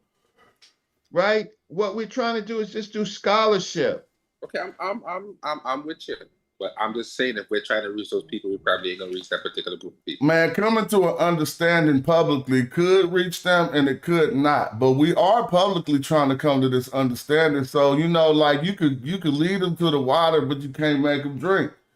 But this is and this is what I'm trying to say. You're doing all of this work and it's wonderful work. And I'm proud of you and I'm proud of us. But we have to recognize sometimes we're talking past the target audience. Well, I mean, the target audience. Jose, I got to be honest. I care about scholarship and getting close to the truth as possible. Mm-hmm. What Smash Rockwell is doing is revisiting in a way that hasn't been done, except for apologists, on the Maripata Stele. The Maripata Stele shows that you can't use this as Israel grammatically, right? Grammatically, you can't use it as Israel. Second of all, if you want to use it as Israel, it's at a date where conflicts with the Bible, period, right? And so what he's trying to do, what he's trying to show is show a people group that's in Karu, right? So the Israel groups those groups of people are not in the Karu. They're not there. But they don't even exist yet, right? Because we have the Moabite Stele, which talks about Amre and Israel and Chemosh, and that is in 850 BC. So I don't need to argue with no King James Version Bible reader. The Bible wasn't even written in English. I need to see the Gottag on Greek and the Hebrew. Here's another dude. Now, Reggie, you know I agree with what you're saying, but we're indirectly addressing these people. So if a person only speaks Spanish and you speak English, they're not going to know what you're saying. So you have to throw some Spanish in the I conversation. don't care for about them to those people. They're understand. not scholars. If the work is in Greek, I think. Let me just interject because you're getting Reggie hypey.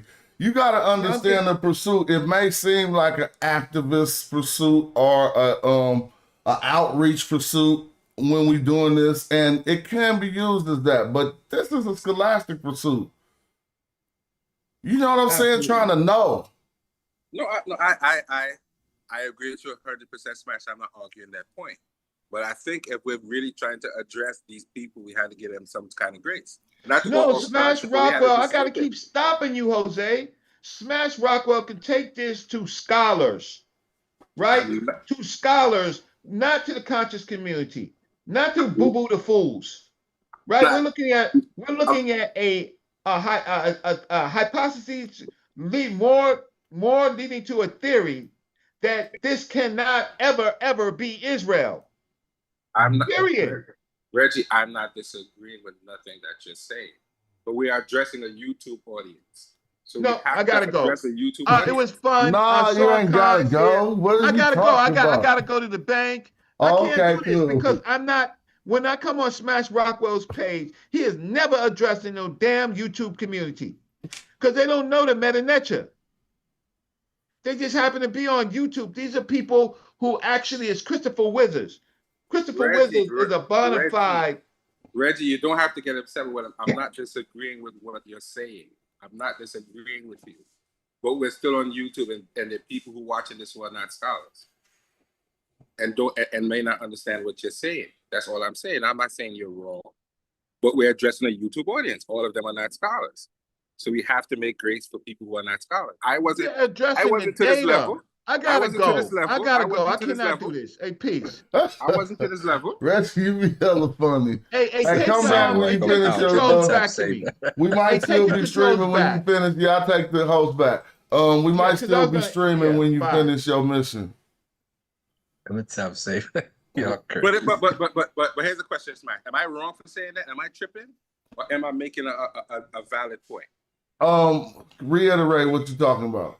I'm saying that yes, we're doing scholarship, but it is on YouTube and we're addressing the YouTube. Yeah, we try to simplify it as much as we can. But one thing where you're messing up is the pursuit ain't really like theological. I mean, some people can come on my show who have a theological pursuit, and I'm totally with that because they want to know more about what it say. So we really just specialize in what it say, bro. Not what people should believe. Correct. This is more about looking into something that'll be corrected, scientific scholarship on the linguistic portions that came up with the term Israel. So when he's doing this particular work, and we've done this work, is showing two things. One, you have an Afrocentric lead into Medu Neter scholarship. Two, you've put forth a facade in Egyptology that needs to be corrected before we go forth. And three, that good scholarship can be done from our side of the field without making things up or showing some type of fictional error. So I agree with everything that you're saying. But at the end of the day, if people didn't make allowances for someone like me, I wouldn't be here. Oh, for sure, for sure. Well, that's why I first came on here, Smash was scholar, but he had to talk simple to me, and you had to talk simple to me sometimes for me to understand.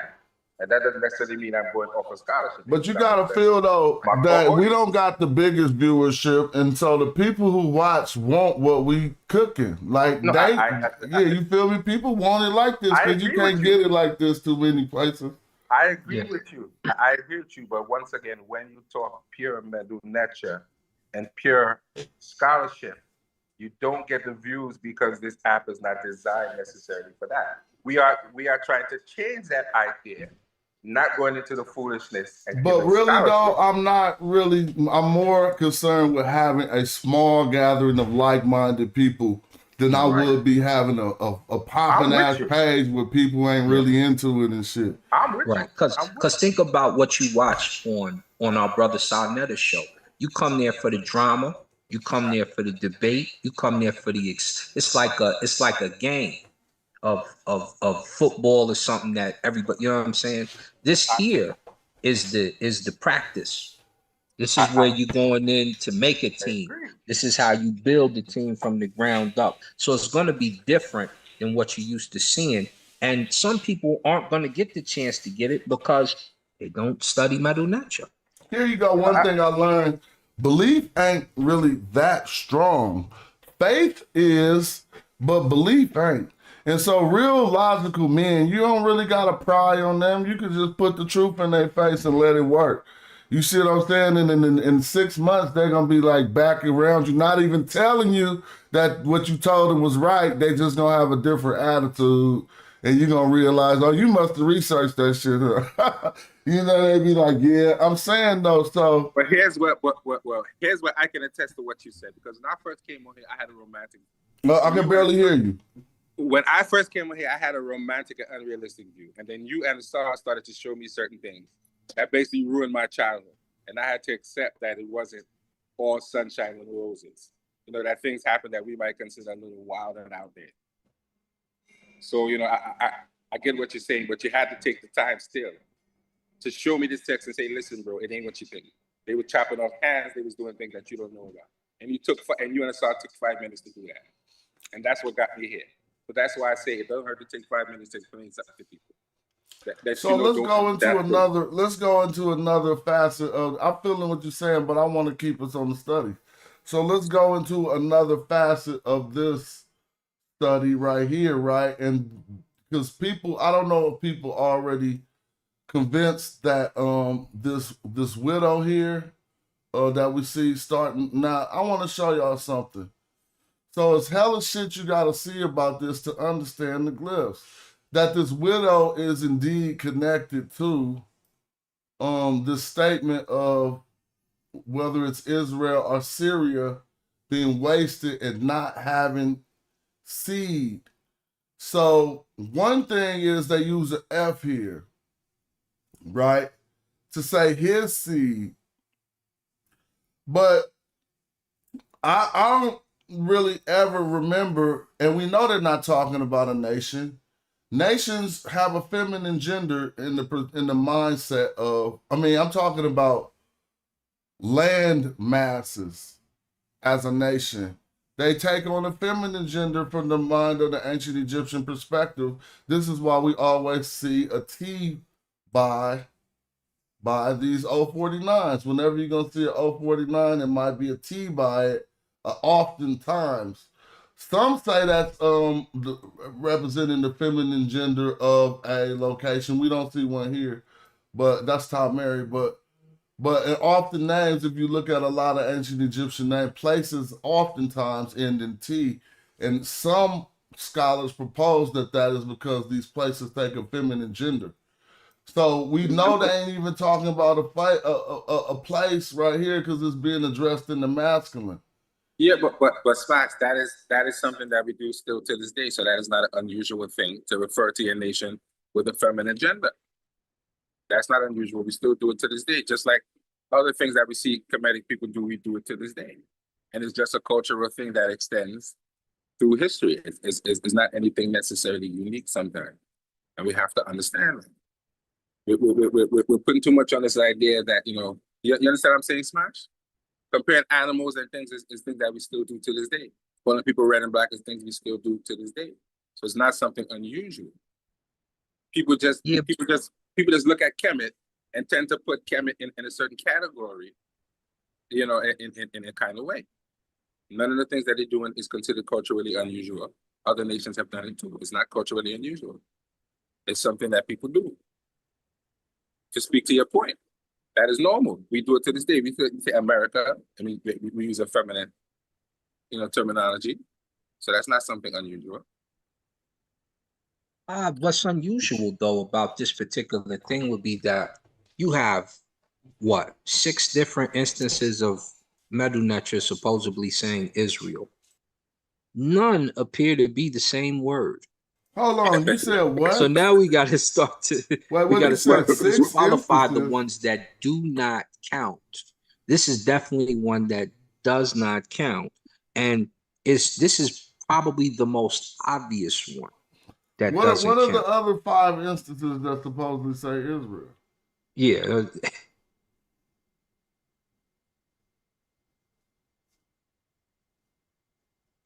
So none, right? So what we're looking at right now is there's certain things that are privy to history based off of people trying to put them there.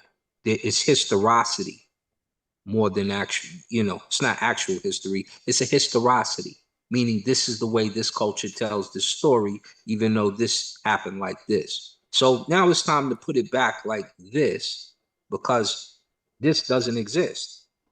And as you look right there in the green where it says core, you got a lion that makes the R sound. Yeah. So when you come back over here to the blue, where you have Syria, supposedly Israel, you have an R with the stroke that doesn't make an L. So these this was the simple things that it was so for me when I first read it, I'm thinking you can't overlook this. You can't try to put this forth. And when I go into the Journal of Egyptian Archaeology, which matter of fact, here, pull it up. It's 2 of them, right? This is volume, what volume is this? Volume 2. There's 2 articles that had caught my eye when I went through these. And this is what I propose is done by Smash when he does it. Even if he doesn't do it, whoever he puts it in the hands of, this is what you need to do. In this way, it doesn't look so rough.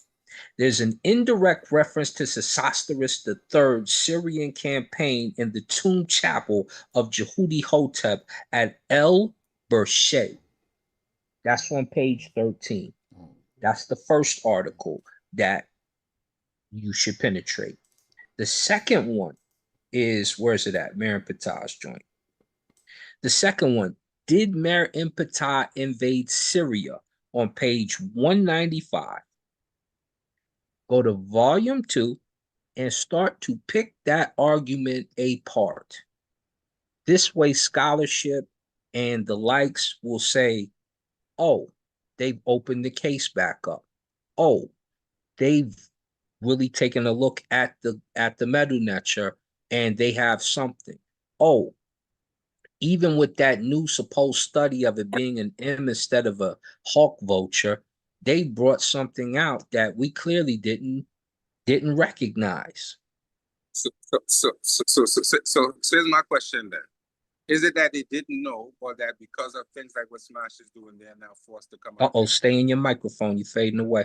What I'm saying is this: is it that they didn't know, or is it that because people like us are exposing these things, they're now coming back to write these books and say these things? We haven't written these books to say these things, and that's why it's time to do that. But I agree with you wholeheartedly. You know how many times I say some of these brothers need to get together and write dictionaries and write history books? Yeah, I've said that so much. Look at the Shrine of Ma'at. They could get together and write a book. You and Smash could get together and write a book. And I always say that because we're forced to read these old books because we are not writing any new ones. We go back to 1901 and 1899. And these things are not yeah, but valid. it doesn't matter if it's old. It matters if the information is solid or not, right? Just because you read the pyramids are old, but you still marvel at the structure. Yeah, but that's information the same way you treat a book. If the information is correct, it doesn't mean you throw it away. It means you hold steadfast to it and you rewrite it again so that you can catch the people's eye. It's like dusting something off. Look, oh, that still looks good. That still looks good when you shine it up. But the implication behind what I'm saying is a lot of that information is not correct. And we know it's not correct because when we read modern scholars, they correct that. That's why we just said they need to go in there and attack those 2 articles so that they can get it up to snuff. Repeat it again. Repeat what the articles are so we can hear you again. Repeat the source. So, yep, the second one is the did Meron Patah invade Syria? And this is when they propose Israel, right? So it starts, the sentence of the side discovered by Professor Petrie in which Israel is mentioned, as well as other nations, contains interesting historical facts. Does it? And so immediately you see the first thing that they did, as many countries are named Hey, on sorry, this real quick. stela. You can host real quick? Yes, sir. All right, thank you. I'll be right back. I just got some business to handle. So as many people as they brought up on, matter of fact, since I'm hosting, let me just share so y'all can see. This way it ain't no mystery what I'm talking about. Here's the Zoom. Here, let's share real quick so you guys can see. Share. Can y'all see the screen? Yeah. Okay. So it says, get off of there. Did Meron Patah invade Syria? So you see right here from the beginning, it says, the sentence on the stela discovered by Professor Petrie, in which Israel is mentioned, as well as other nations, contains interesting historical facts. This is one of the articles you want to tear down. And you can see the sentence we're working with is right here. Yes. You see the Tem, you see the Uni, you see Syria. Right. And the Medunecha, so. The mouth of Syria, that's what this R is with this stroke. And here go the people. Faket, then you see the bird, Ben, Paret, his season is over. F for his, Paret for the season. And these are the seeds. Ka or core, you see behind it. This is that lion and the stroke underneath it. Now, with the stroke underneath it, you know it's literal. So it's got to be the R at this point. It can't even be the L because it says right? So that word. So the PERT word. For PERT, real quick, you're PERT, right about that, but you got to remember that R has 2 sounds. It has a R, that recumbent line. It has the R and the W sound, so they want us to say "ru" when we see that single stroke. That's why the name of Syria is Karu. You see what I'm saying? And so, but yeah, you're right about that. So they can't even fight the things that we're bringing out, right? But it needs to be put in an article or a scientific journal. So if he's presenting it to people who write scientific journals, this is the stuff that we want brought out so that they can see it. This is a fight I fought for a while. And then when I got with a like mind, like my brother, Smash, I was like, damn, he got some nice work on this too. God damn. So this type of stuff here, it needs to come out. It's got to come out where there's no, they have to rephrase the entire argument. Because what I just asked yesterday, I said, can you find this Syria or this Israel, right? This part here, can you find that anywhere else in the Medunecha? The answer is no. So if you can't find it anywhere else in the Medunecha, we need to pinpoint the word that actually, even when they go to Habiru and different stuff like that. Let me admit, Saber Reggie in. Oh, okay. So let me ask I you gotta this. figure something out because I want to keep the show going. How can I mute out? I gotta figure it out because I gotta edit the video real quick. And I'm like, okay, I'll be I got the computer strength to do it, but I'm hearing too much shit. So all right, go ahead. Let me mute. So now let's go up to the other one, right? Close your eyes for 2 seconds. So let me ask this question, Asar. Yeah. Do you think that everywhere the original stele, all of the glyphs that they present here would be on that stele? Do I think Or are what they would added? go? No, we can go look at the stela still. The claim is that that hawk vulture that's in the middle of the word is supposedly an owl. But when Okay, you okay, think of okay, okay. yeah, when you think about that and you try to read it, what would you get from that? Like it's not a word really. So I think that particular argument is kind of dead. But when we go to this one here, an indirect reference to Sesostris III Syrian campaign in the tomb chapel of Jehuti Hetep at El Bershe. It's at El Bershe. That's where it took place at, right? Then we're going to get some information that will help us with the article that I just showed. Those two things need to be put together. One of the articles needs to be attacked by some of the information we'll find in this one here. And then the premise of the paper or whatever's written about this subject can start to take shape. We can promote it, we can push it. 2 to 3 of us, me, Saber, and Saber Smash and Saber Reggie, we know the information pretty in depth. I'm sure there's others who know it in depth. I'm sure if Chris takes a look deeply into the information and decides to step in, he'd be more than capable of showing the flaws in the Medu Neter premise that they've used. Things of that nature. What's our other brother over there? Saber Reggie, you know what I'm talking about. What's our brother's name? Oh, Sadiq, where? Who? He reads Medu Neter. Sadiq, Jay Mills, He Jedam. works with Jedam Ankh. Yes, yes, yes. Yeah, man. Yeah, he'd be able to pick some things apart. And that type of pressure right there from the Afrocentric side, quote unquote, the African-centered based thinking will start to correct some of the fallacies, or at least put it out there that don't try to bring this over here. We're not going for it.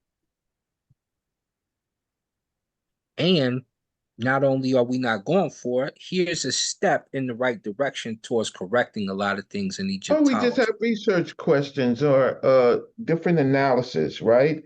Sometimes it's just not going after somebody. It's just it's correcting it by demonstration, by your good work, right? So sometimes it's just that. But show the example. I'm interested in that. That's why I jumped back on.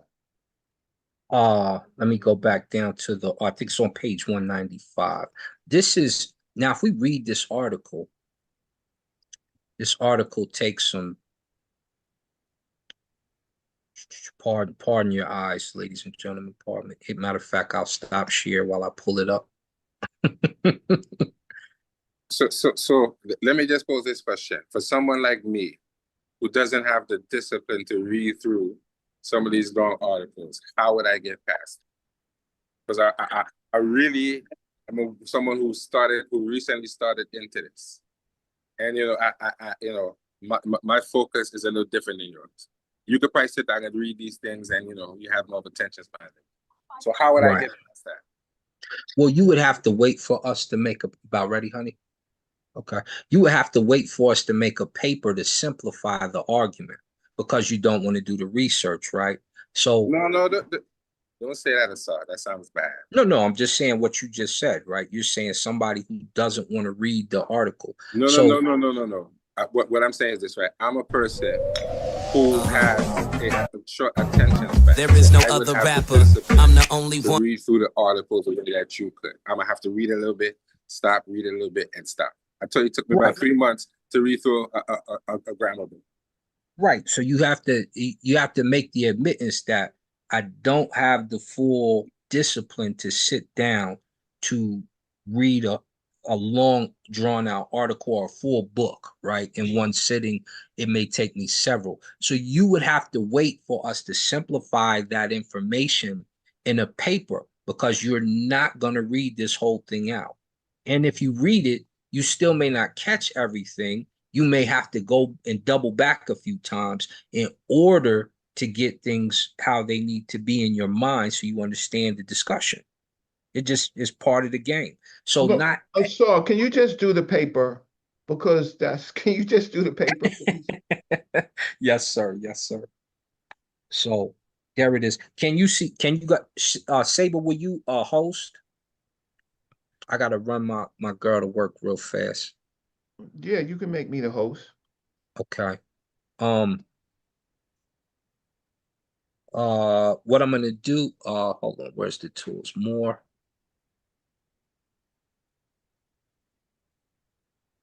Well, What I'm the title itself is important, right? yes. It supports Smash. The Ameripata invade Syria. Period. It says question mark, right? Right. So that Smash is not out of this. He's not out of place, right? Right. So so so right then and there we know by the title that they're not calling it Israel or anything like that. They're calling it Syria. So go ahead. And then, like I said at the very beginning, see the first sentence? The sentence on the Stele discovered by Professor Petrie, in which Israel is mentioned as well as other nations, contains the first thing they wanted you to focus your mind on is Israel. Yeah. They say these other nations down here. Let me I'm gonna shoot this over to you, Saber, real fast. That way you'll have the paper. This is the Journal of Egyptian Archaeology, volume 2, and this is on page 195. What date?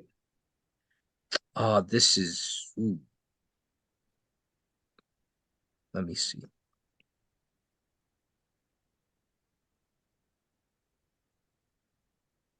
This is, come on.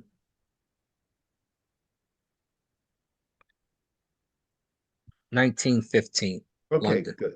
To grab the mic and cause a pandemonium. This paper, 1915, and then I would cite Smash Rockwell show, right, as a revisiting, right? Now, what does Yup. it say about Syria? I'll be right back. Oh, you gotta go? Yeah, I gotta go take Shorty to work real fast. I'll be right back. Okay. Yike. Okay, I gotta go to the bank before 4. Go ahead. Uh, somebody come in. I want to know, Christopher. Okay, so while we're waiting for a sort of come. Hello? You're the host now? Okay. All right. So I think it's settled. I'm just waiting for a saw to come back with more information. But you have in 1915, they already addressed what Smash is addressing, but Smash is addressing it with the grammar.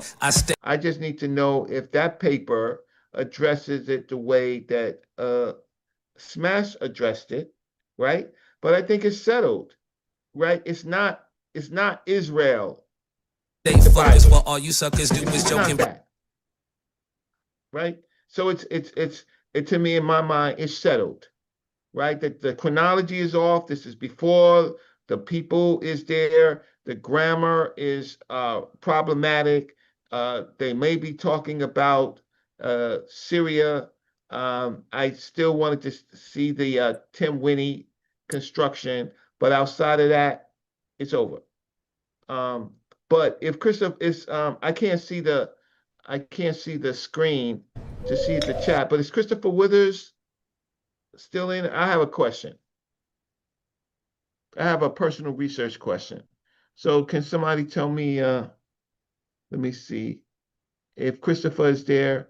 Smash, are you still there? It don't look like he's there, Red. Christopher's not there anymore? It doesn't look, no. I see in Asar, Smash, Reggie, Shesmu, and myself. I'm not seeing Chris on there. Okay. So, hello, Michelle. I'm multitasking, but I forgot they could hear the audio that I was playing while I was trying to edit this video, so I had to stop. But what was you about to say? Because you asked was Oh I here. yeah, Smash. Can you read this for me? Tell me what this means. Oh, put it on the This is screen. something separate, but it's important. And I'm sorry Asar's not on. Can you put it on the screen? Yeah, I'm gonna put it on screen right now if I can share it. Let me just see. What is it? No, I don't have a short fuse. I really don't. I just my whole thing is when we have the time to talk, then let's just show the information. The chit chat about other people, that's not relevant to me, right? So let me I'm trying to get back to the screen to uh somehow I don't see that. Okay, maybe it's over here. 1 second. The chit chat, please. Believe it or not, Um, I'm editing up videos for an album release all while we no, do that's this right important. now. Not mine, but I'm just multitasking. Okay, so I found it now. So let me I found out. Okay, Smash, real quick. This is it right here. This is it. This is it. Okay, so To the Meta Nature scholars, So I'm gonna read it. What did this say to me? Yeah, what do you think this says? Hold on, let me just start reading. It say I, then it say rec. Oh, that say rec too. So hold on. Let me just first read it literally. In the state of knowledge, I am knowing. How do you say you're in the state of knowledge? Because that's what rec 2 is giving us. That's a state of about his knowledge and something about it being true or real. And then we got what is this apetu?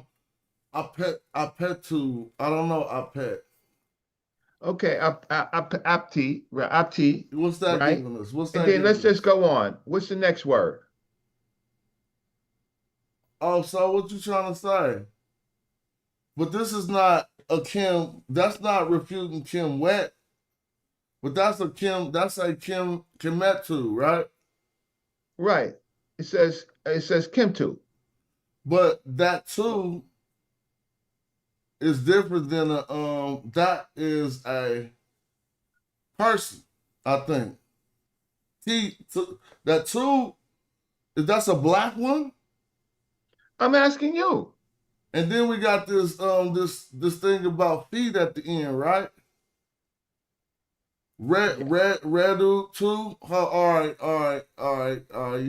This is So fun. Redu is something like thriving, right? Okay, they put thriving, but Redu can mean feet, but that determinative has that coil year. Okay, so you put thriving. So okay, so generally, what do you think this knows? I know Ma'at, right? Like, it's basically I know Ma'at, right? So And I then was just reading the literal first, then I would read it without doing the literal. But when in doing the literal, I needed help with what the AP word meant, the optu. that word, the iptu, Yeah. the iptu word means, I think it means valued. A value? Yeah. Okay, so then now, yeah. But it would be like I would just read the second one as no. But it is in a state of knowing. Ma'at. So are you saying ma'at or the truth? Right. Well, yeah. Ma'at is translated to truth. So I know iu, right? Iu reku. I know ma'at, its value, right? Uh-huh. But what Then you get this with that word, Kim? this I'm interested, of course, in this word right here. Well, bruh, let's just go slow. The word Kim is definitely about black because it got the hair on it. And then two is a dependent pronoun that just means one. Okay, what if they say that this means complete, but is this the hieroglyph? No, that's not complete, bruh. Right, is this the hieroglyph? That's not complete. That's the hieroglyph. Okay, so what if so here's a TLA, right? And this means like this particular word, right? Root, right? This particular word means thriving, right? So, what do you think the TLA says about this shit? So the TLA gonna say this: I know my I am completely thriving, something like that. Okay, this is what. Now, this is the hieroglyph, right? Yep. Okay, am I wrong? And that too. After that, we're gonna talk about that. I want to see what Chris says. So I'm But go just ahead. giving to you as something that you could add into your book. Well, this right? is this is great. But keep going. So that now really, watch this. This is what that's the like the TLA black says. one to me. Now watch TLA. As soon as you see this, you're gonna say, "Nah, this is how Smash talk." Nah, they messed that up. Right? Here you go. I know how it is valued, complete, and firmly thriving. Well, how you gonna say black and firmly thriving? Huh? So how do No. we? No, I'm saying what is They're the making what do this we word offer? complete. So you are correct. Let's break down that Kim and let's break down Kim too. Now, when we got Kim with the hieroglyph, that's the word, the root. That's why they got that too after it is just a dependent pronoun. Now, I want to show people with the book since we got the book open. Because I know I still got the grammar book open. I'll show it while you got that on the screen. Let me find it in the grammar book. To see, am I tripping, man? I know that. So I just wanted to show the people well, that. keep it on the screen. Huh? Keep it on the screen. Yeah, I'm keeping it on the screen. Because that's a then good I gotta one. go to the bank. I gotta get to the bank by 5. But it's a short walk, 10 minutes, so I can leave at 4:30. But I wanted to show the people, and I was hoping that Christopher Wizards and Asar was here. But maybe you could when you're doing this. So this is important because this is a statement about Ma'at, right? This is a statement about Ma'at, right? What's true. So I know Ma'at, right? How it's valued. I don't have a problem with that. Then they say complete and firmly thriving. And I am saying this is Lady It just can't be saying complete because it say Kim too. It don't just say Kim. Right. And so this is the bias in Egyptology. So here's a black skin, right? This is definitely black skin. Well, it's black. Right? I don't want to know about black skin, but why you say skin? Because you could explain that to us. The hair, the fur. Yeah. Well, right? I just know if that's used as a determinative so that we can focus on the color when we render what we're rendering. They say completeness. They don't put the hair on complete. They put a papyrus roll. Right. They completely ignore it. So what they do is when they see this term right here, they go back and say, when I click on it, right? If I bought, let me see if I can bring it up with the TLA. So that would be better. But I just wanted the audience to see let me see, stop sharing screen. And let me see if I can find the TLA and show you what the TLA does.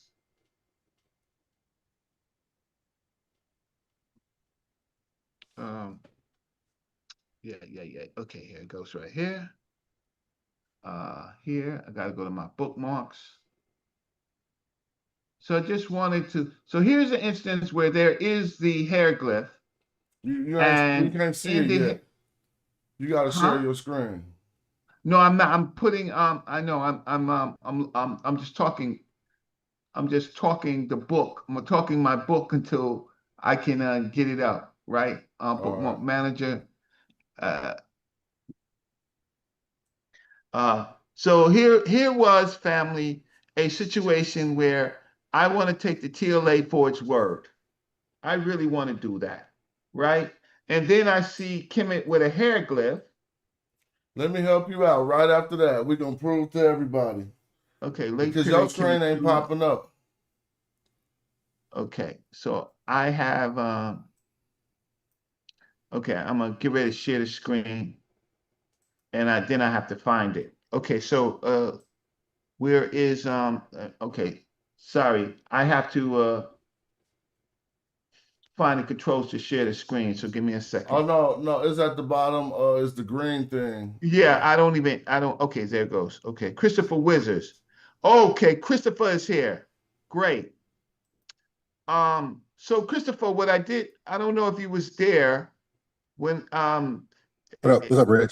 how you doing? My good All brother, right. how you doing? So I showed this, I just have to find it in the TLA, so let me just share this thing again. Did you see it? I caught the tail end of it. I caught it right when I was in the car and I saw it and I switched over, so I didn't get a chance to really dive into it. Okay, so let me just share this, right? So share, and then I'm gonna get to TLA. What's up, Chris? Yo, what up, Jose? You know you're supposed to send me Alrighty. some documents. I'm still looking for them, right? No, I found them in a better place. I'm not going to send them to you. I'm going to send you to a website where the books are at for free. You can get the Oh whole well, book. I'm good with that too. I'm good with that too. Yeah. Instead of sending a large file, I actually found them on a website. So let me publicly thank you for helping me on my show. I appreciate that. Yeah, man. That's all good. All right, real quick. What's the difference between the suffix pronoun and the dependent pronoun? Can the dependent pronoun be separated by something? Yeah, so a dependent pronoun basically is called dependent because it can stand on its own. So, for example, in that word Kim right there, right? It's I would want to see what the actual Book of the Dead has for it because whoever wrote it down probably was looking at it in that Book of the Dead and couldn't distinguish what it is. But that two though basically means either one complete or one black. Hold on. It's for the people. Just the two means one. Yeah, right? the one or you. Yep. Yeah, okay. So Reggie, did you identify that at first? Did I identify what? That was the dependent pronoun two at the end of this Kim. Right. And No. it just means but I thought it was secondary. I thought it was like you or something. Yeah, two can be one or you. Okay, you, okay. So yeah, and normally because this word means complete. But Yeah, hold and on. It could be we're doing the options. You're complete or you're black. Now look, when do complete have the hieroglyph? Yeah, so and that's what I was saying the first time. We should look at it in the actual Book of the Dead or where it comes from because the person typing this out or the author probably couldn't tell what it is and probably just put a we hieroglyph. could do that, but I'm safe to say they didn't put no question marks or something. So you putting the question mark. Right, but a way to get around it is that if this was Kim the noun, you wouldn't say you black by saying Kim too. You would say and I don't Okay. see you black. It just don't. It ain't. I mean, that's why I was like, "What's up with this dependent pronoun too on that Kim?" So Yeah. I'm with you putting the question mark there. That would be the proper process to see. But I'm just raising the point that when they seen it, they didn't put a question mark. You know how they do that sometimes. Right. Yeah. So, Yep. so But no way, even if it is a lock of hair, trying to make it not trying to make it, taking it as black wouldn't make sense with that particular pronoun on it. Because you wouldn't say you black as in a person, you're being black as Kim two. You could say one black, right? Or black one, something like that. But then you wouldn't say it that way because you make it as a participle. You would If you wanna say Kim black at? one. Well, then that would mean you're black, as in like you possess it. You have the black, whatever it is. You're black. Not as in the person is being black, but they possess the black. But if you this say would Kim be X, a proper grammatical construct for you're complete. yeah, one complete or you're complete, yeah. I'm trying to see what function is complete serving that black isn't. At what type of a complete is a verb? No, it's a thing. In this case, saying one is complete would be like you're finished. It's a verb. That's why I want to see it because the sentence before it or after it, whoever this person is that knows my aunt, And being dead, they're complete and they're thriving and wherever they're at. So that's why I would want to see before and after the sentence before and after it. But black could work there too, Christopher. But I think Nah, I man, got a black, text. not so fast. Now you got to see what you got to see the whole thing. You got to see what's before it and what's after it. Because if this comes from a Book of the Dead, it's probably talking about an individual who has passed on, right? And now they're either in the field of reeds, and now they're in the afterlife, and they're probably complete because Osiris also is called the complete one because when you're dead, you're complete.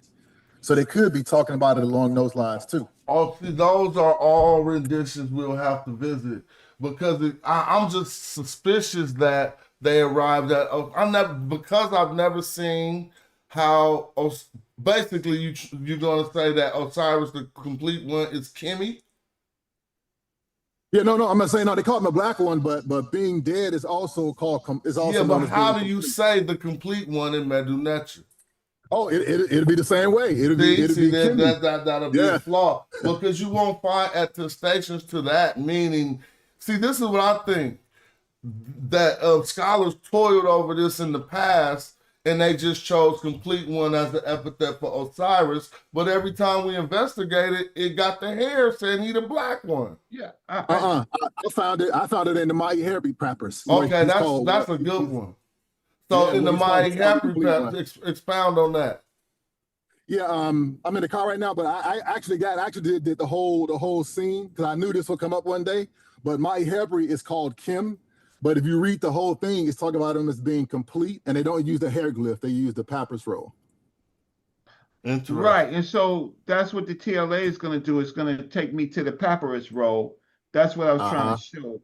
So but in this particular case, the scribe did put the hieroglyph. So we need to visit Pepe II real quick, where he was found you are black and see how they said that. When they was like they found that you was black and bold in your can you go to that you in the TLA, that's you, Reggie? Yeah, I'm in the TLA. He'll be one of the first entries for Kim R.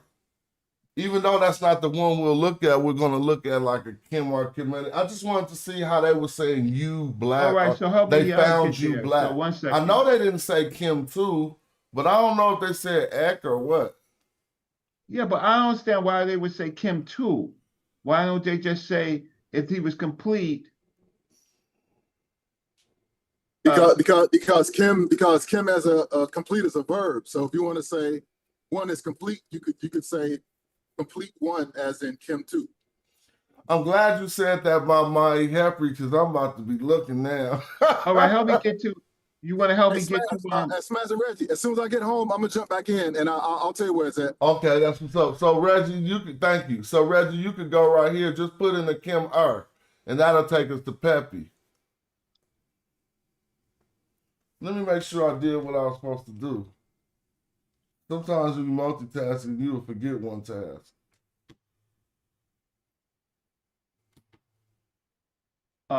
Sorry. Sorry. It's all right. Oh no, they got you got it on Unicode, that's why. Because unclick demotic and then it'll go to manual decoded. You got demotic at the top? Yeah. Unclick that, then it'll let you go to manual decodage.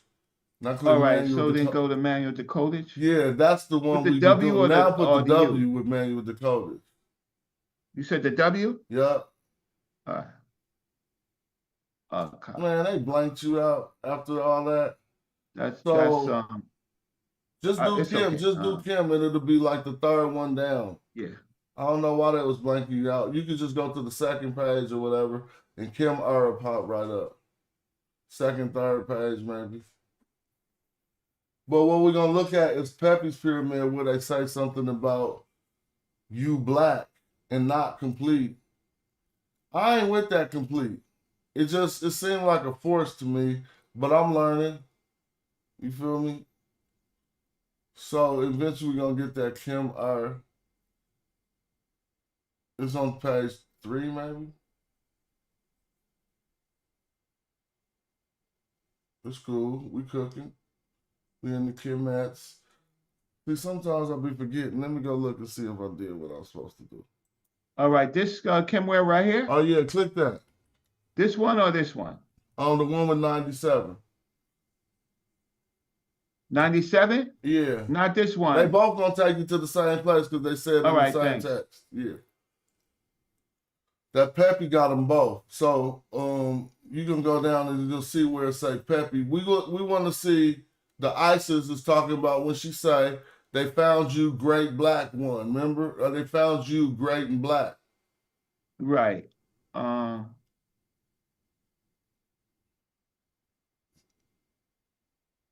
That was Teddy, so we probably could have started already. For some reason, it seemed like it passed it. Am I wrong? You ain't translating to the English, huh? I know, but you just looking at this the is Peppy, so this is I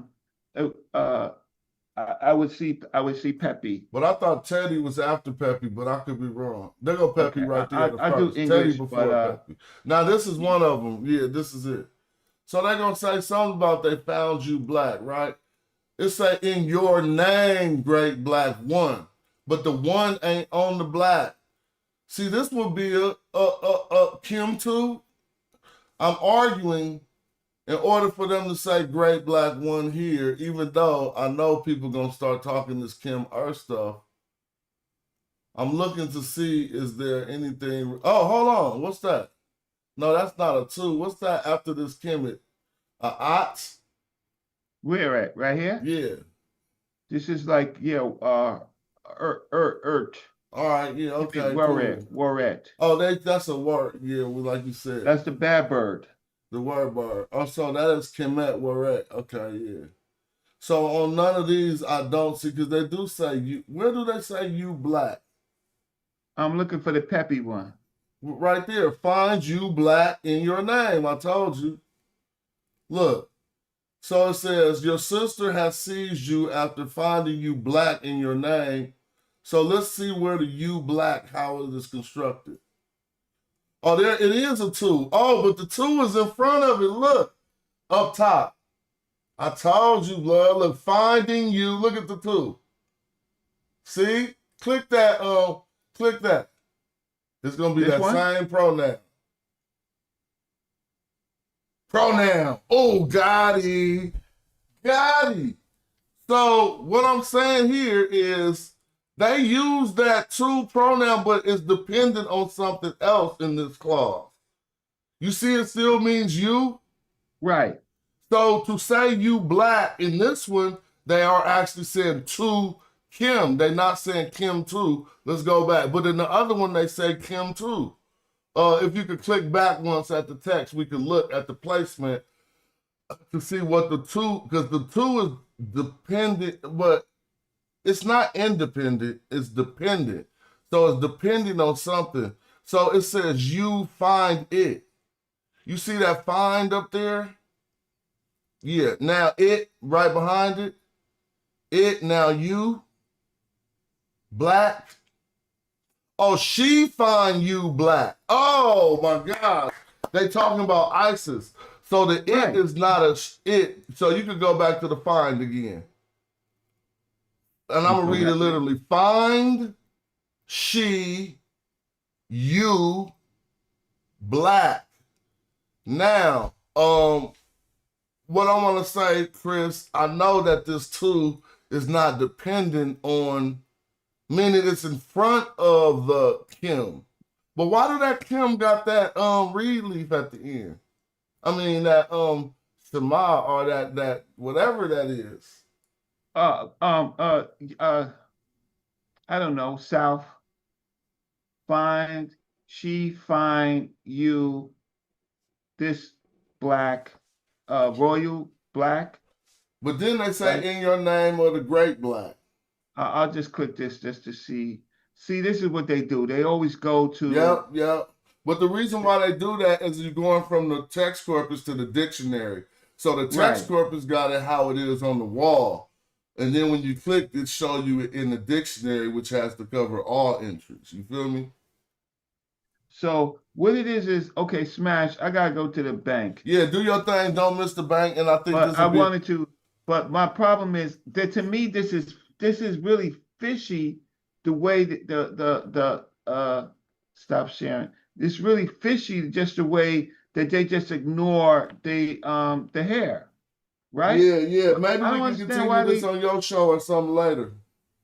Pan African James is on. Oh, So James take here? the moderator or give it to Pan African I'm gonna James give it to because I gotta go to James. the Yeah. bank. Okay, that's what's up. But no, Peace, I Pan gotta African stop the James. show anyway. Thank you, Reggie. What's up, James? Took you a minute, man. Okay, so I'm gonna go. What's happening, Smash? What's peace, everybody? What's up, You can with hear me. James? What's up, with James? Yeah, I just got my computer up, man. I've been getting some new I got a new rig, so I just got my monitor hooked up yesterday, so now I'm back active. But man, I'm trying to hook up my OBS to this joint. I wonder, can I do that? You can. Peace. Yeah, I was trying to hook that up, but yeah, peace, everybody, man. Yeah, it's been a long time.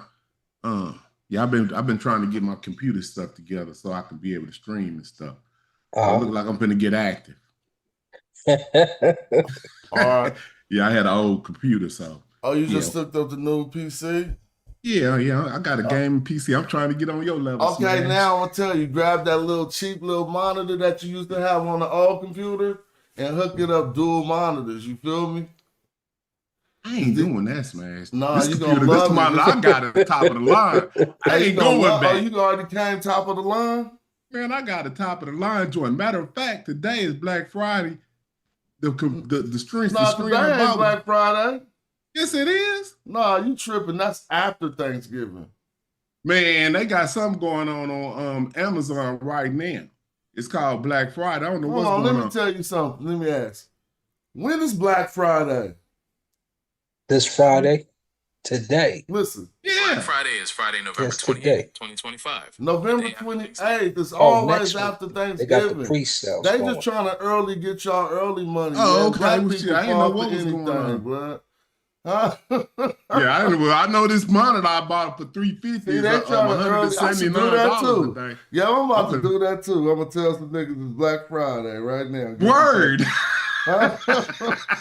You need to get in, Smash. I feel you. Yeah, hold they getting y'all, man. They be doing us wrong, huh? But go now you're gonna see the TV gonna be 70% next week. You're gonna be hella mad. Man, the monitor I bought was $350. Today is $179. I'm damn near about to send this back. It's $170. Now wait till next week. It's gonna be $50, bro. Holy smoke! Yeah, well, I need to go. I need to wait and get that one, D. Nah, yo, get what you need when you need it, man. Sales, it might not even be there when it's time to be on sale, and you might finish the research before Black Friday. You feel me?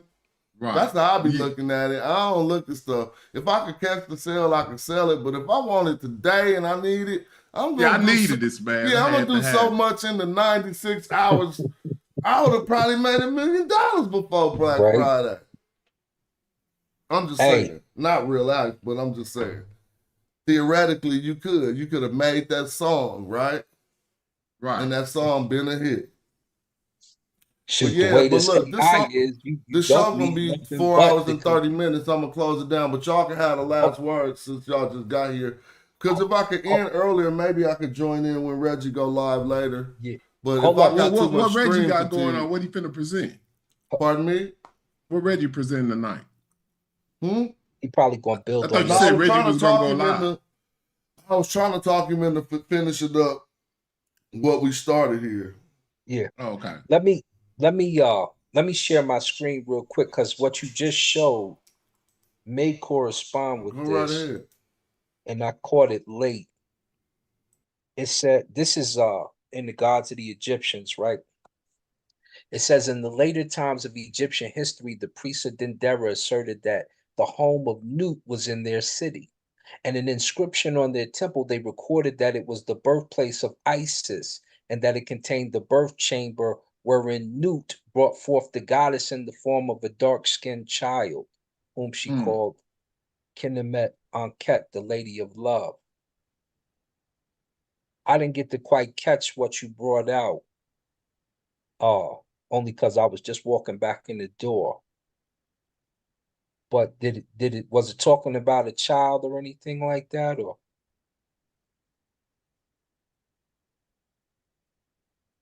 Hello? Who was you talking to, Reggie? Oh no, it's Smash. Yeah. I was trying to see because he was showing a text right before I got on. That was actually Reggie though, and on the Oh, text okay. it said Kim too, and we was trying to figure out was that a complete. But Chris has the standard grammar, and he was saying it says complete, and we got to force it to be black grammar, so we were seeing it to say black. But I got stuff standing behind my blackology. I went to another text that I remembered, and it said exactly that. It didn't say Kim too. It said to Kim. But in that instance, they were saying you black. Yeah. And that's why I was trying to see if this was that text they was talking about because I didn't get to catch the whole. Damn, I'm trying to find.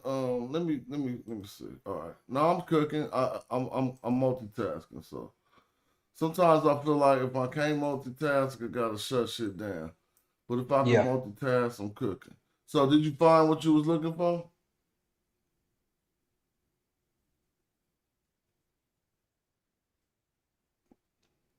Oh, I see. I did upload it. Yeah, I think I uploaded it already. Copy link. All right, yeah, I'm gonna shut this down though. Sorry about that. The dark skinned child, I see that right there. Not brought forth the goddess in the form of a dark skinned child who was called Kim Minette. Enquete, the Lady of Love. This is one of Aset's names and titles. Interestingly enough,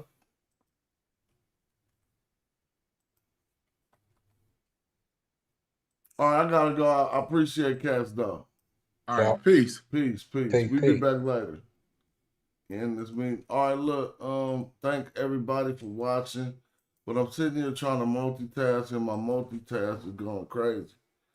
Cause I'm about to be doing like Trump do when he be sending the email all to the whole world. He be sending his DMs because he be trying to multitask, bro. That was a cool little build, and it'll grow. By next year, this should be complete. This is real research. I'm talking about like if we in the December of next year and ain't got this knocked down, we made hella progress. They updated the TLA, so we got some instances of Winnie. We found out that it wasn't a so-win, so that construct 10 Winnie is qualified. We've corroborated that they were using that term with about the 11th century BC. So let me count for y'all. For me, 0 to 100, first century. 100 to 200, second century. BC, 0 to 100, first century. I gotta count. So then the 10th century is what? 11th century is what? See, it's we in BC, we not in AD. It's easy in AD, but now you're going backwards, so you don't know if you between 11 all the way to 1199 or 12. Now let me see y'all answer. 11th century BC, don't ask the phone because the phone can just answer it. Just answer for your brain. 11th century BC contains what years? He said 1000 BC. The 11th century BC contains what years? If you say 1000 to 11, I'm about to cap. I don't know. I can't cap because I ain't even certain. I'm putting myself out there for y'all. Come on. Now let me ask my smart partner. The 11th century BC contains what years? The 11th century BC includes all years from 1100 BC to 1001 BC. So He messed that up. Wait a minute. Did they? 1001? Okay, yeah, that's right. 1211. Okay. No. I thought he right. 1001. So after you cross over the 10th number, you in the 11th century BC. Now, just like I was saying to Brother Reggie, like I said earlier, because I knew we had this right, 1199 BC, because we in the 11th century, we got the Syria term. I'm just going all the way back as I could go. 1199. And the Mari Stele is only 7 years before that, so you know that term existed in that time period. Shout out to y'all for watching the show. It was a cool one. I appreciate the people that light in my eyes. I gotta go.